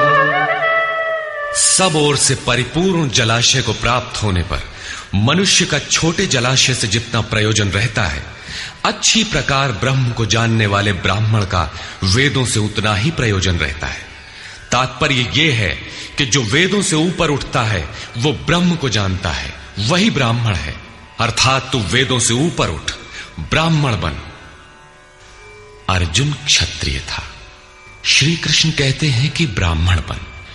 ब्राह्मण, क्षत्रिय इत्यादि वर्ण स्वभाव की क्षमताओं के नाम है। ये कर्म प्रधान है, न कि जन्म से निर्धारित होने वाली कोई रूढ़ी। जिसे गंगा की धारा प्राप्त है उसे क्षुद्र जलाशय से क्या प्रयोजन। कोई उसमें शौच लेता है तो कोई पशुओं को नहला देता है, इसके आगे कोई उपयोग नहीं है। इसी प्रकार ब्रह्म को साक्षात जानने वाले उस विप्र महापुरुष का, उस ब्राह्मण का वेदों से उतना ही प्रयोजन रह जाता है। प्रयोजन रहता अवश्य है, वेद रहते हैं क्योंकि पीछे वालों के लिए उनका उपयोग है। वहीं से चर्चा आरंभ होगी। इसके उपरांत योगेश्वर श्री कृष्ण कर्म करते समय की जाने वाली सावधानियों का प्रतिपादन करते हैं। कर्मण्येवाधिकारस्ते मा फलेषु कदाचन मा कर्मफलहेतुर्भुर्मा ते संगोस्त्वकर्मणि। कर्म करने में ही तेरा अधिकार हो, फल में कभी नहीं। ऐसा समझ के फल है ही नहीं। फल की वासना वाला भी मत हो और कर्म करने में तेरी अश्रद्धा भी ना हो। अब तक योगेश्वर श्री कृष्ण ने 39वें श्लोक में पहली बार कर्म का नाम लिया, किंतु यह नहीं बताया कि वो कर्म है क्या और उसे करें कैसे। उस कर्म की विशेषताओं पर प्रकाश डाला कि अर्जुन, इस कर्म द्वारा तू कर्मों के बंधन से अच्छी प्रकार छूट जाएगा। अर्जुन, इसमें आरंभ का अर्थात बीज का नाश नहीं है। आरंभ कर दे तो प्रकृति के पास कोई उपाय नहीं कि उसे नष्ट कर दे। अर्जुन, इसमें सीमित फल रूपी दोष भी नहीं है कि स्वर्ग रिद्धियों सिद्धियों में फंसाकर खड़ा कर दे। अर्जुन, इस कर्म का थोड़ा भी साधन जन्म मरण के भय से उद्धार कराने वाला होता है। किंतु अभी तक उन्होंने ये नहीं बताया कि वो कर्म है क्या, किया कैसे जाए। इसी अध्याय के 41वें श्लोक में उन्होंने बताया, अर्जुन, इसमें निश्चयात्मक बुद्धि एक ही है, क्रिया एक ही है। तो क्या बहुत सी क्रिया वाले भजन नहीं करते? श्री कृष्ण कहते हैं, वे कर्म नहीं करते। इसका कारण बताते हुए कहते हैं कि अविवेकियों की बुद्धि अनंत शाखा वाली होती है, इसलिए वे अनंत क्रियाओं का विस्तार कर लेते हैं। वे दिखावटी शोभा युक्त वाणी में इन क्रियाओं को व्यक्त भी करते हैं। उनकी वाणी की छाप जिनके चित्त पर पड़ जाती है, उनकी भी बुद्धि नष्ट हो जाती है। अतः निश्चयात्मक क्रिया एक ही है, लेकिन यह नहीं बताया कि वो क्रिया कौन सी है।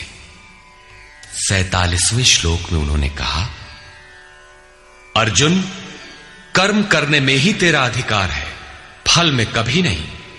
फल की वासना वाला भी मत हो और कर्म करने में तेरी अश्रद्धा ना हो।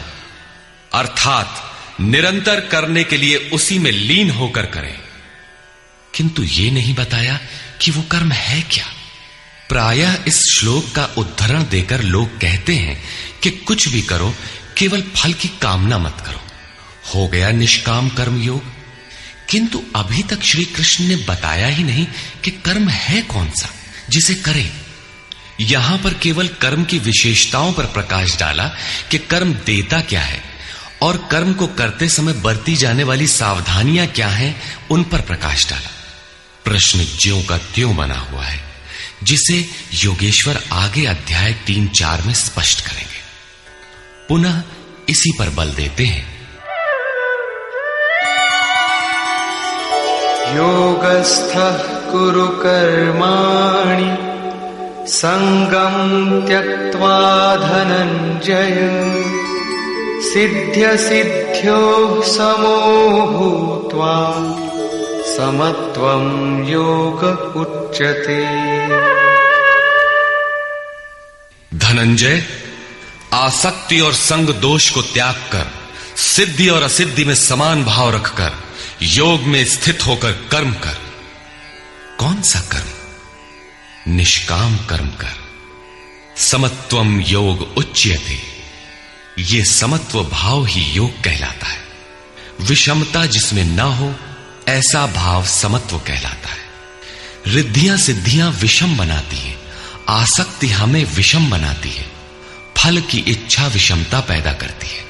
इसीलिए फल की वासना न हो, फिर भी कर्म करने में अश्रद्धा ना हो। देखी सुनी सभी वस्तुओं में आसक्ति का त्याग करके प्राप्ति और अप्राप्ति के विषय में न सोचकर केवल योग में स्थित रहते हुए कर्म कर। योग से चित्त चलायमान ना हो। योग एक पराकाष्ठा की स्थिति है और एक प्रारंभ की स्थिति भी होती है। प्रारंभ में भी हमारी दृष्टि लक्ष्य पर ही रहनी चाहिए। अतः योग पर दृष्टि रखते हुए कर्म का आचरण करना चाहिए। समत्व भाव अर्थात सिद्धि और असिद्धि में समभाव ही योग कहलाता है। जिसको सिद्धि और असिद्धि विचलित नहीं कर पाती, विषमता जिसमें पैदा नहीं होती, ऐसा भाव होने के कारण यह समत्व योग कहलाता है। ये इष्ट से समत्व दिलाता है, इसीलिए इसे समत्व योग कहते हैं। कामनाओं का सर्वथा त्याग है, इसलिए इसे निष्काम कर्म योग कहते हैं।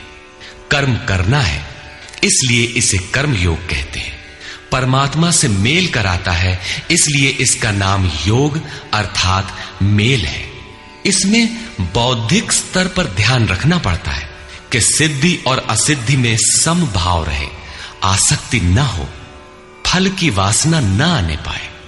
इसलिए यही निष्काम कर्म योग बुद्धि योग भी कहा जाता है। दूरेण ह्यवरं कर्म बुद्धियोगात् धनञ्जय बुद्धौ शरणमन्विच्छ कृपणाः फलहेतवः।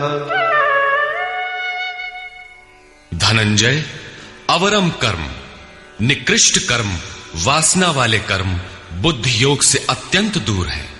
फल की कामना वाले कृपण हैं। वे आत्मा के साथ उदारता नहीं बरतते। अतः समत्व बुद्धि योग का आश्रय ग्रहण कर। जैसी कामना है वैसा मिल भी जाए तो उसे भोगने के लिए शरीर धारण करना पड़ेगा। आवागमन बना है तो कल्याण कैसा? साधक को तो मोक्ष की भी वासना नहीं रखनी चाहिए, क्योंकि वासनाओं से मुक्त होना ही तो मोक्ष है। फल की प्राप्ति का चिंतन करने से साधक का समय व्यर्थ नष्ट हो जाता है और फल प्राप्त होने पर वो उसी फल में उलझ जाता है। उसकी साधना समाप्त हो जाती है। आगे वो भजन क्यों करे? वहां से वो भटक जाता है। इसलिए समत्व बुद्धि से योग का आचरण करें। ज्ञान मार्ग को भी श्री कृष्ण ने बुद्धि योग कहा था कि अर्जुन, ये बुद्धि तेरे लिए ज्ञान योग के विषय में कही गई। और यहां निष्काम कर्म योग को भी बुद्धि योग कहा गया। वस्तुतः दोनों में बुद्धि का दृष्टिकोण का ही अंतर है। उसमें लाभ हानि का रिकॉर्ड रखकर उसे जांच कर चलना पड़ता है। इसमें भी बौद्धिक स्तर पर समत्व बनाए रखना पड़ता है। इसलिए इसे समत्व बुद्धि योग कहा जाता है। इसलिए धनंजय, तू समत्व बुद्धि योग का आश्रय ग्रहण कर, क्योंकि फल की वासना वाले अत्यंत कृपण हैं। बुद्धियुक्तो जहातीह उभे सुकृत दुष्कृते तस्माद्योगाय युज्यस्व योग कर्मसु कौशलम्। समत्व बुद्धि युक्त पुरुष पुण्य पाप दोनों को ही इसी लोक में त्याग देता है, उनसे लिपायमान नहीं होता। इसलिए समत्व बुद्धि योग के लिए चेष्टा कर। योगः कर्मसु कौशलम। समत्व बुद्धि के साथ कर्मों का आचरण कौशल ही योग है। संसार में कर्म करने के दो दृष्टिकोण प्रचलित हैं। लोग कर्म करते हैं तो उसका फल भी अवश्य चाहते हैं, या फल न मिले तो कर्म करना ही नहीं चाहते, किंतु योगेश्वर श्री कृष्ण इन कर्मों को बंधनकारी बताते हुए आराधना को एकमात्र कर्म मानते हैं। इस अध्याय में उन्होंने कर्म का नाम मात्र लिया। अध्याय 3 के 9वें श्लोक में उसकी परिभाषा दी और चौथे अध्याय में कर्म के स्वरूप पर विस्तार से प्रकाश डाला। प्रस्तुत श्लोक में श्री कृष्ण ने सांसारिक परंपरा से हटकर कर्म करने की कला बताई कि कर्म तो करो, श्रद्धा पूर्वक करो, किंतु फल के अधिकार को स्वेच्छा से छोड़ दो। फल जाएगा कहां? यही कर्मों के करने का कौशल है। निष्काम साधक की समग्र शक्ति इस प्रकार कर्म में लगी रहती है। फिर भी जिज्ञासा स्वाभाविक है कि क्या सदैव कर्म ही करते रहना है या इसका कुछ परिणाम भी निकलेगा? इसे देखें। कर्मजं बुद्धियुक्ता हि फलं त्यक्त्वा मनीषिणः जन्मबन्ध विनिर्मुक्ताः पदं गच्छन्त्यनामयम्। बुद्धि योग से युक्त ज्ञानी जन कर्मों से उत्पन्न होने वाले फल को त्याग कर जन्म और मृत्यु के बंधन से छूट जाते हैं। वे निर्दोष अमृतमय परम पद को प्राप्त होते हैं। अर्जुन की दृष्टि त्रिलोकी के साम्राज्य तथा देवताओं के स्वामीपन तक ही सीमित थी। इतने तक के लिए भी वो युद्ध में प्रवृत्त नहीं हो रहा था। यहां श्री कृष्ण उसे नवीन तथ्य उद्घाटित करते हैं कि आसक्ति रहित कर्म द्वारा अनामय पद प्राप्त होता है। निष्काम कर्म योग परम पद को दिलाता है, जहां मृत्यु का प्रवेश नहीं है। इस कर्म में प्रवृत्ति कब होगी? यदा ते मोह कलिलं बुद्धिर्व्यतितरिष्यति तदा गन्तासि निर्वेदं श्रोतव्यस्य श्रुतस्य च। जिस काल में तेरी साधक की बुद्धि मोह रूपी दलदल को पूर्णतः पार कर लेगी, लेश मात्र भी मोह न रह जाए, उस समय जो सुनने योग्य है उसे तू सुन सकेगा और सुने हुए के अनुसार वैराग्य को प्राप्त हो सकेगा, अर्थात उसे आचरण में ढाल सकेगा। अभी तो जो सुनने लायक है उसे न तो तू सुन पाया है और आचरण का तो प्रश्न ही नहीं खड़ा होता। इसी योग्यता पर पुनः प्रकाश डालते हैं। श्रुति विप्रतिपन्ना ते यदा स्थास्यति निश्चला समाधावचला बुद्धि तदा योगमवाप्स्यसि। अनेक प्रकार के वेद वाक्यों को सुनकर विचलित हुई तेरी बुद्धि जब परमात्म स्वरूप में समाधिस्थ होकर अचल स्थिर ठहर जाएगी, तब तू समत्व योग को प्राप्त होगा, पूर्ण समस्थिति को प्राप्त करेगा, जिसे अनामय परम पद कहते हैं। यही योग की पराकाष्ठा है और यही अप्राप्त की प्राप्ति है। वेदों से तो शिक्षा ही मिलती है, किंतु श्री कृष्ण कहते हैं श्रुति विप्रतिपन्ना। श्रुतियों के अनेक सिद्धांतों को सुनने से बुद्धि विचलित हो जाती है। सिद्धांत तो अनेकों सुने, लेकिन जो सुनने योग्य है लोग उससे दूर ही रहते हैं। ये विचलित बुद्धि जिस समय समाधि में स्थिर हो जाएगी, तब तू योग की पराकाष्ठा अमृत पद को प्राप्त करेगा। इस पर अर्जुन की उत्कंठा स्वाभाविक थी कि वे महापुरुष कैसे होते हैं जो अनामय परम पद में स्थित है, समाधि में जिनकी बुद्धि स्थिर है। उसने प्रश्न किया। अर्जुन उवाच,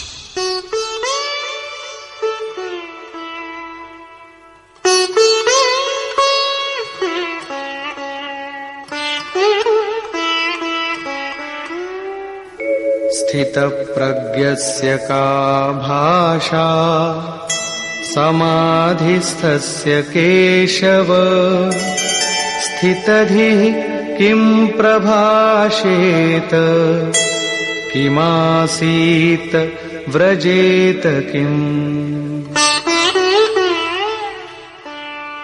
समाधीयते चित्तम यस्मिन् स आत्मा एव समाधि, जिसमें चित्त का समाधान किया जाए वो आत्मा ही समाधि है। अनादि तत्व में जो समत्व प्राप्त कर ले उसे समाधिस्थ कहते हैं। अर्जुन ने पूछा, केशव, समाधिस्थ स्थिर बुद्धि वाले महापुरुष के क्या लक्षण हैं? स्थित प्रज्ञ पुरुष कैसे बोलता है, वो कैसे बैठता है, वो कैसे चलता है? 4 प्रश्न अर्जुन ने किए। इस पर भगवान श्री कृष्ण ने स्थित प्रज्ञ के लक्षण बताते हुए कहा, श्री भगवान उवाच,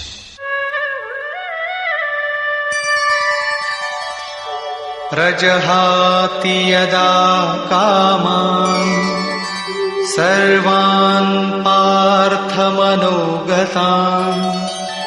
आत्मन्येवात्मना तुष्टः स्थितप्रज्ञस्तदुच्यते। पार्थ, जब मनुष्य मन में स्थित संपूर्ण कामनाओं को त्याग देता है तब वो आत्मा से ही आत्मा में संतुष्ट हुआ स्थिर बुद्धि वाला कहा जाता है। कामनाओं के त्याग पर ही आत्मा का दिग्दर्शन होता है। ऐसा आत्माराम आत्मतृप्त महापुरुष ही स्थित प्रज्ञ है। दुःखेष्वनुद्विग्नमनाः सुखेषु विगतस्पृहः वीतरागभयक्रोधः स्थितधीर्मुनिरुच्यते। दैहिक, दैविक तथा भौतिक दुखों में जिसका मन उद्विग्न नहीं होता, सुखों की प्राप्ति में जिसकी स्पृहा दूर हो गई है तथा जिसके राग, भय और क्रोध नष्ट हो गए हैं, मननशीलता की चरम सीमा पर पहुंचा हुआ मुनि स्थित प्रज्ञ कहा जाता है। उसके अन्य लक्षण बताते हैं, यः सर्वत्रानभिस्नेहः तत्तत्प्राप्य शुभाशुभम् नाभिनन्दति न द्वेष्टि तस्य प्रज्ञा प्रतिष्ठिता। जो पुरुष सर्वत्र स्नेह रहित हुआ, शुभ अथवा अशुभ को प्राप्त होकर न तो प्रसन्न होता है और न द्वेष करता है, उसकी बुद्धि स्थिर है। शुभ वो है जो परमात्म स्वरूप में लगाता है, अशुभ वो है जो प्रकृति की ओर ले जाने वाला होता है। किंतु स्थित प्रज्ञ पुरुष अनुकूल परिस्थितियों से न प्रसन्न होता है और न प्रतिकूल परिस्थितियों से द्वेष करता है, क्योंकि प्राप्त होने योग्य वस्तु न उससे भिन्न है और न पतित करने वाले विकार ही उसके लिए है।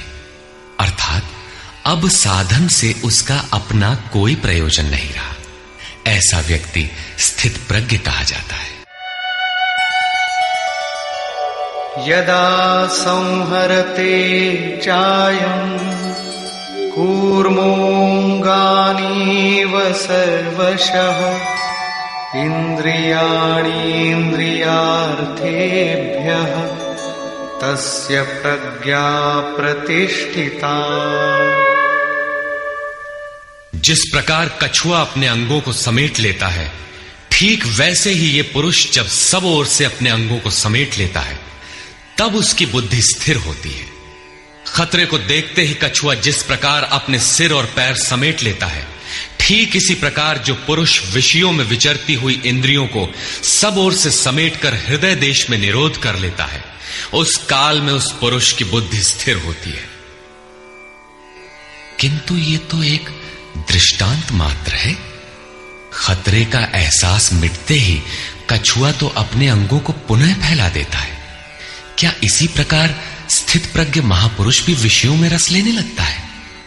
इस पर कहते हैं, विषया विनिवर्तन्ते निराहारस्य देहिनः रसवर्जं रसोऽप्यस्य परं दृष्ट्वा निवर्तते। इंद्रियों द्वारा विषयों को न ग्रहण करने वाले पुरुषों के विषय तो निवृत्त हो जाते हैं, क्योंकि वे ग्रहण ही नहीं करते, किंतु उनका राग नहीं निवृत्त होता, आसक्ति लगी रहती है। संपूर्ण इंद्रियों को विषयों से समेटने वाले निष्काम कर्मी का राग भी परम दृष्टवा, परम तत्व परमात्मा का साक्षात्कार करके निवृत्त हो जाता है। महापुरुष कछुए की तरह अपनी इंद्रियों को विषयों में नहीं फैलाता। एक बार जब इंद्रियां सिमट गईं तो संस्कार ही मिट जाते हैं, पुनः वे नहीं निकलते। निष्काम कर्मयोग के आचरण द्वारा परमात्मा के प्रत्यक्ष दर्शन के साथ उस पुरुष का विषयों से राग भी निवृत्त हो जाता है। प्रायः चिंतन पथ में हठ करते हैं।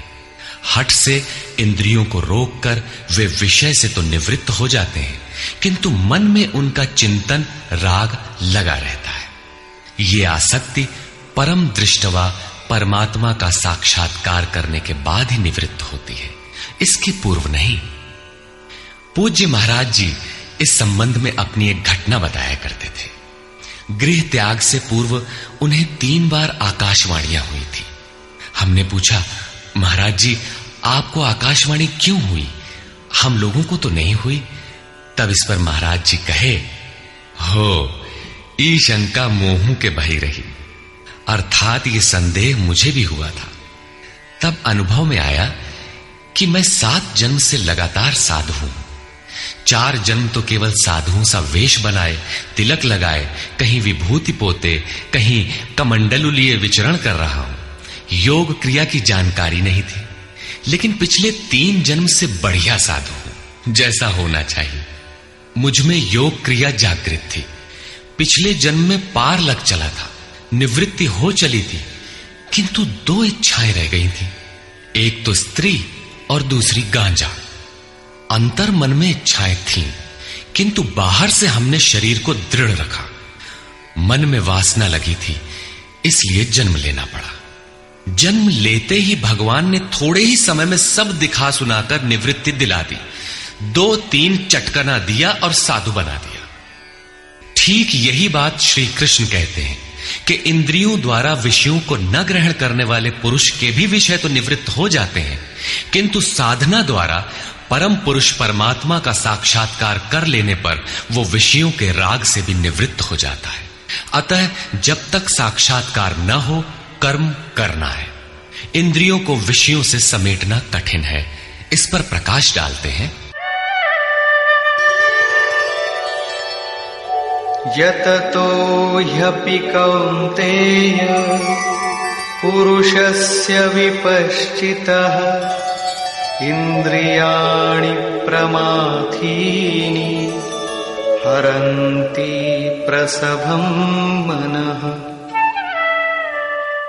कौन्तेय, प्रयत्न करने वाले मेधावी पुरुष की प्रमथनशील इंद्रियां उसके मन को बलात् हर लेती हैं, विचलित कर देती हैं।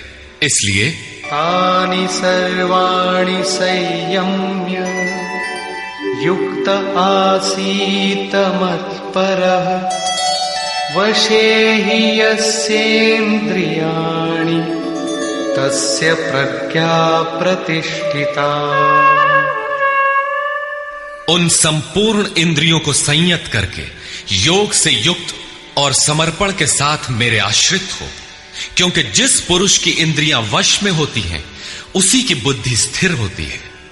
यहां योगेश्वर श्री कृष्ण साधन के निषेधात्मक अवयवों के साथ उसके विधेयात्मक पहलू पर जोर देते हैं। केवल संयम और निषेध से इंद्रियां वश में नहीं होती। समर्पण के साथ इष्ट चिंतन अनिवार्य है। इष्ट चिंतन के अभाव में विषय चिंतन होगा, जिसके कुपरिणाम श्री कृष्ण के ही शब्दों में देखें।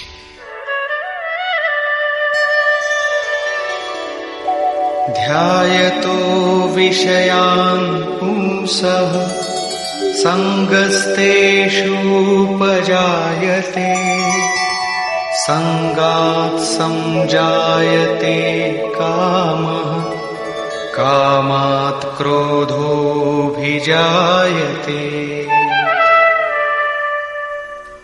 विषयों का चिंतन करने वाले पुरुष की उन विषयों में आसक्ति हो जाती है। आसक्ति से कामना उत्पन्न होती है।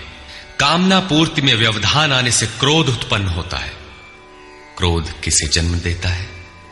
क्रोधाद् भवति सम्मोहः सम्मोहात् स्मृतिविभ्रमः स्मृतिभ्रंशात् बुद्धिनाशो बुद्धिनाशात् प्रणश्यति। क्रोध से विशेष मूढ़ता अर्थात अविवेक उत्पन्न होता है। नित्य अनित्य वस्तु का विचार नहीं रह जाता।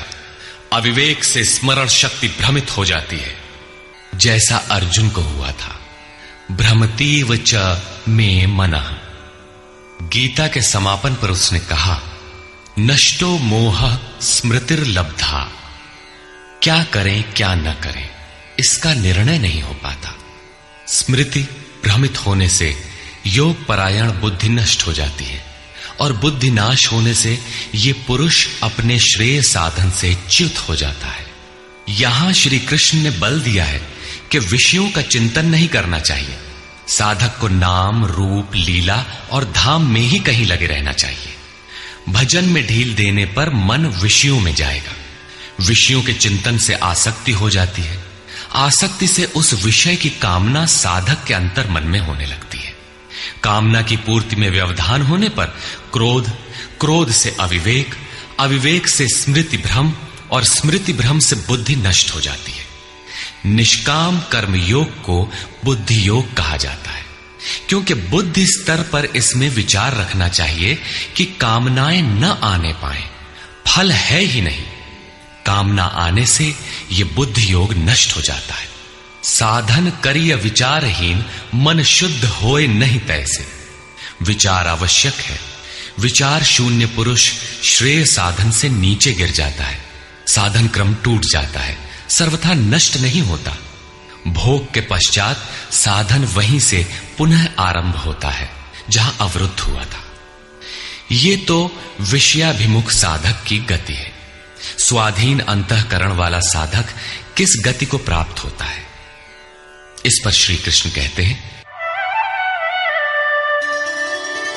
रागद्वेष वियुक्तैस्तु विषयानीन्द्रियैश्चरन् आत्मवश्यैर्विधेयात्मा प्रसादमधिगच्छति।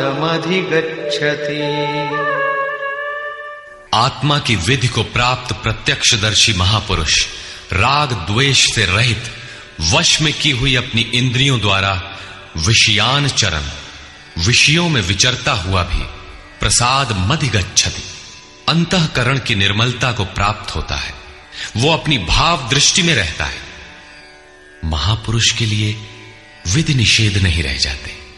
उसके लिए कहीं अशुभ नहीं रहता जिससे वो बचाव करे, तथा उसके लिए कोई शुभ शेष नहीं रह जाता जिसकी वो कामना करे।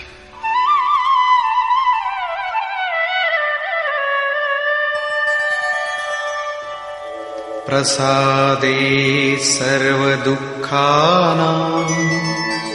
हानिरस्योपजायते प्रसन्नचेतसो याशु बुद्धिः पर्यवतिष्ठते। भगवान के पूर्ण कृपा प्रसाद भगवत्ता से संयुक्त होने पर इसके संपूर्ण दुखों का अभाव हो जाता है। दुखालयम अशाश्वतम, संसार का अभाव हो जाता है और उस प्रसन्न चित्त वाले पुरुष की बुद्धि शीघ्र ही अच्छी प्रकार स्थिर हो जाती है। किंतु जो योग युक्त नहीं है उनकी दशा पर प्रकाश डालते हैं। नास्ति बुद्धिरयुक्तस्य न चायुक्तस्य भावना न चाभावयतः शान्तिः अशान्तस्य कुतः सुखम्। योग साधन रहित पुरुष के अंतःकरण में निष्काम कर्मयुक्त बुद्धि नहीं होती। उस अयुक्त के अंतःकरण में भाव भी नहीं होता। भावना रहित पुरुष को शांति कहा और अशांत पुरुष को सुख कहा। योग क्रिया करने से कुछ दिखाई पड़ने पर ही भाव बनता है। जाने बिनु ना होई परतीति, भावना बिना शांति नहीं मिलती। और शांति रहित पुरुष को सुख अर्थात शाश्वत सनातन की प्राप्ति नहीं होती। इंद्रियाणां हि चरतां यन्मनोनुविधीयते तदस्य हरति प्रज्ञां वायुर्नावमिवाम्भसि।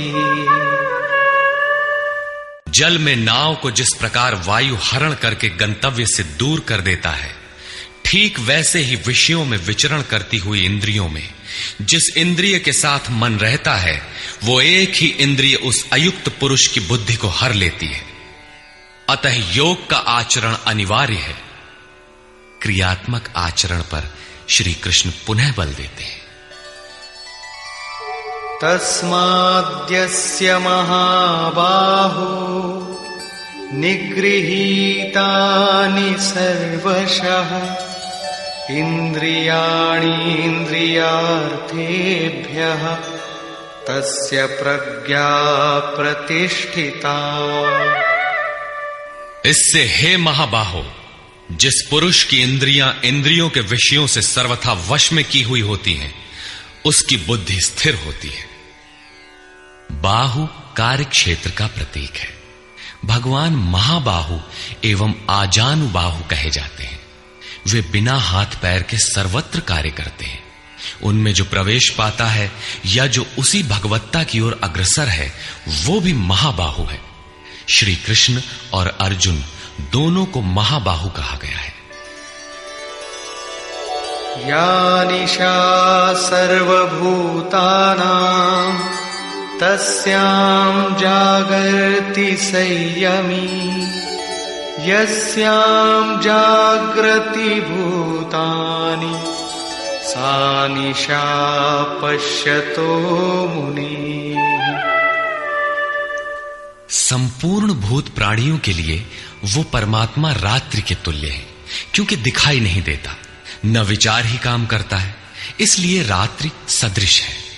उस रात्रि में परमात्मा में संयमी पुरुष भली प्रकार देखता है, चलता है, जागता है, क्योंकि वहां उसकी पकड़ है। योगी इंद्रियों के संयम द्वारा उसमें प्रवेश पा जाता है। जिन नाशवान सांसारिक सुख भोग के लिए संपूर्ण प्राणी रात दिन परिश्रम करते हैं, योगी के लिए वही निशा है। रमा विलासु राम अनुरागी तजत बमन जिमि जन बड़ भागी। जो योगी परमार्थ पथ में निरंतर सजग और भौतिक ऐषणाओं से सर्वथा निष्प्रिय होता है, वही उस इष्ट में प्रवेश पाता है। वो रहता तो संसार में ही है, किंतु संसार का उस पर प्रभाव नहीं पड़ता। महापुरुष की इस रहनी का चित्रण देखें। आपूर्यमाणमचल प्रतिष्ठम् समुद्रमाप प्रविशन्ति यद्वत् तद्वत् कामायं प्रविशन्ति सर्वे स शान्तिमाप्नोति न कामकामी। जैसे सब ओर से परिपूर्ण अचल प्रतिष्ठा वाले समुद्र में नदियों के जल उसको चलायमान न करते हुए बड़े वेग से उसमें समा जाते हैं, ठीक वैसे ही परमात्मा में स्थित प्रज्ञ पुरुष में संपूर्ण भोग विकार उत्पन्न किए बिना समा जाते हैं। ऐसा पुरुष परम शांति को प्राप्त होता है, न कि भोगों को चाहने वाला। भयंकर वेग से बहने वाली सहस्त्रों नदियों के स्रोत फसल को नष्ट करते हुए, हत्याएं करते हुए, नगरों को डुबाते हुए, हाहाकार मचाते हुए बड़े वेग से समुद्र में गिरते हैं, किंतु समुद्र को न 1 इंच ऊपर उठा पाते हैं और न गिरा ही पाते हैं, बल्कि उसी में समाहित हो जाते हैं। ठीक इसी प्रकार स्थित प्रज्ञ महापुरुष के प्रति संपूर्ण भोग उतने ही वेग से आते हैं, किंतु समाहित हो जाते हैं। उन महापुरुषों में न शुभ संस्कार डाल पाते हैं न अशुभ। योगी के कर्म अशुक्ल और अकृष्ण होते हैं, क्योंकि जिस चित्त पर संस्कार पड़ते हैं उसका निरोध और विलीनीकरण हो गया। इसके साथ ही भगवत्ता की स्थिति आ गई। अब संस्कार पड़े भी तो कहां। इस एक ही श्लोक में श्री कृष्ण ने अर्जुन के कई प्रश्नों का समाधान कर दिया। उसकी जिज्ञासा थी कि स्थित प्रज्ञ महापुरुष के लक्षण क्या है, वो कैसे बोलता है, कैसे बैठता है, कैसे चलता है। श्री कृष्ण ने एक ही शब्द में उत्तर दिया कि वे समुद्रवत होते हैं। उनके लिए विधि निषेध नहीं होता कि ऐसे बैठो और ऐसे चलो। वे ही परम शांति को प्राप्त होते हैं, क्योंकि वे संयमी हैं। भोगों की कामना वाला शांति नहीं पाता। इसी पर पुनः बल देते हैं, विहाय कामान्यः सर्वान् पुमांश्चरति निःस्पृहः निर्ममो निरहंकारः स शान्तिमधिगच्छति। जो पुरुष संपूर्ण कामनाओं को त्याग कर निर्ममः, मैं और मेरे के भाव तथा अहंकार और स्पृहा से रहित होता हुआ बरतता है, वो उस परम शांति को प्राप्त होता है जिसके बाद कुछ भी पाना शेष नहीं रह जाता। एषा ब्राह्मी स्थितिः पार्थ नैनां प्राप्य विमुह्यति स्थित्वा स्यामन्तकालेऽपि ब्रह्मनिर्वाणमृच्छति। पार्थ, उपर्युक्त स्थिति ब्रह्म को प्राप्त हुए पुरुष की स्थिति है। समुद्रवत उन महापुरुषों में विषय नदियों की तरह समा जाते हैं। वे पूर्ण संयमी और प्रत्यक्षता परमात्मदर्शी हैं। केवल अहम ब्रह्मास्मि पढ़ लेने या रट लेने से यह स्थिति नहीं मिलती। साधन करके ही इस ब्रह्म की स्थिति को पाया जाता है। ऐसा महापुरुष ब्रह्म निष्ठा में स्थित रहते हुए शरीर के अंत काल में भी ब्रह्मानंद को ही प्राप्त होता है। निष्कर्ष, प्रायः कुछ लोग कहते हैं कि दूसरे अध्याय में गीता पूर्ण हो गई, किंतु यदि केवल कर्म का नाम मात्र लेने से कर्म पूरा हो जाता हो तब तो गीता का समापन माना जा सकता है। इस अध्याय में योगेश्वर श्री कृष्ण ने यही बताया कि अर्जुन, निष्काम कर्मयोग के विषय में सुन, जिसे जानकर तू संसार बंधन से छूट जाएगा। कर्म करने में तेरा अधिकार है, फल में कभी नहीं। कर्म करने में तेरी अश्रद्धा भी ना हो, निरंतर करने के लिए तत्पर हो जा। इसके परिणाम में तू परम दृष्टवा, परम पुरुष का दर्शन कर स्थित प्रज्ञ बनेगा, परम शांति पाएगा। किंतु यह नहीं बताया कि कर्म है क्या। यह सांख्य योग नामक अध्याय नहीं है। यह नाम शास्त्रकार का नहीं अपितु टीकाकारों की देन है। वे अपनी बुद्धि के अनुसार ही ग्रहण करते हैं, तो आश्चर्य क्या है। इस अध्याय में कर्म की गरिमा, उसे करने में बरती जाने वाली सावधानी और स्थित प्रज्ञ के लक्षण बताकर श्री कृष्ण ने अर्जुन के मन में कर्म के प्रति उत्कंठा जागृत की है। उसे कुछ प्रश्न दिए हैं। आत्मा शाश्वत है, सनातन है, उसे जानकर तत्वदर्शी बनो। उसकी प्राप्ति के दो साधन हैं, ज्ञान योग और निष्काम कर्म योग। अपनी शक्ति को समझकर हानि लाभ का स्वयं निर्णय लेकर कर्म में प्रवृत्त होना ज्ञान मार्ग है, तथा इष्ट पर निर्भर होकर समर्पण के साथ उसी कर्म में प्रवृत्त होना निष्काम कर्म मार्ग या भक्ति मार्ग है। गोस्वामी तुलसीदास ने दोनों का चित्रण इस प्रकार किया है। मोरे प्रौढ़ तनय सम ज्ञानी, बालक सुत समदास अमानी, जनहि मोर बल निज बल ताही, दुह कह काम क्रोध रिपु आही। मेरे दो प्रकार के भजने वाले हैं, एक ज्ञान मार्गी, दूसरा भक्ति मार्गी। निष्काम कर्म मार्गी या भक्ति मार्गी शरणागत होकर मेरा आश्रय लेकर चलता है। ज्ञान योगी अपनी शक्ति सामने रखकर अपनी हानि लाभ का विचार कर अपने भरोसे चलता है, जबकि दोनों के शत्रु एक ही हैं। ज्ञान मार्गी को काम, क्रोधादि शत्रुओं पर विजय पाना है और निष्काम कर्मयोगी को भी इन्हीं से युद्ध करना है।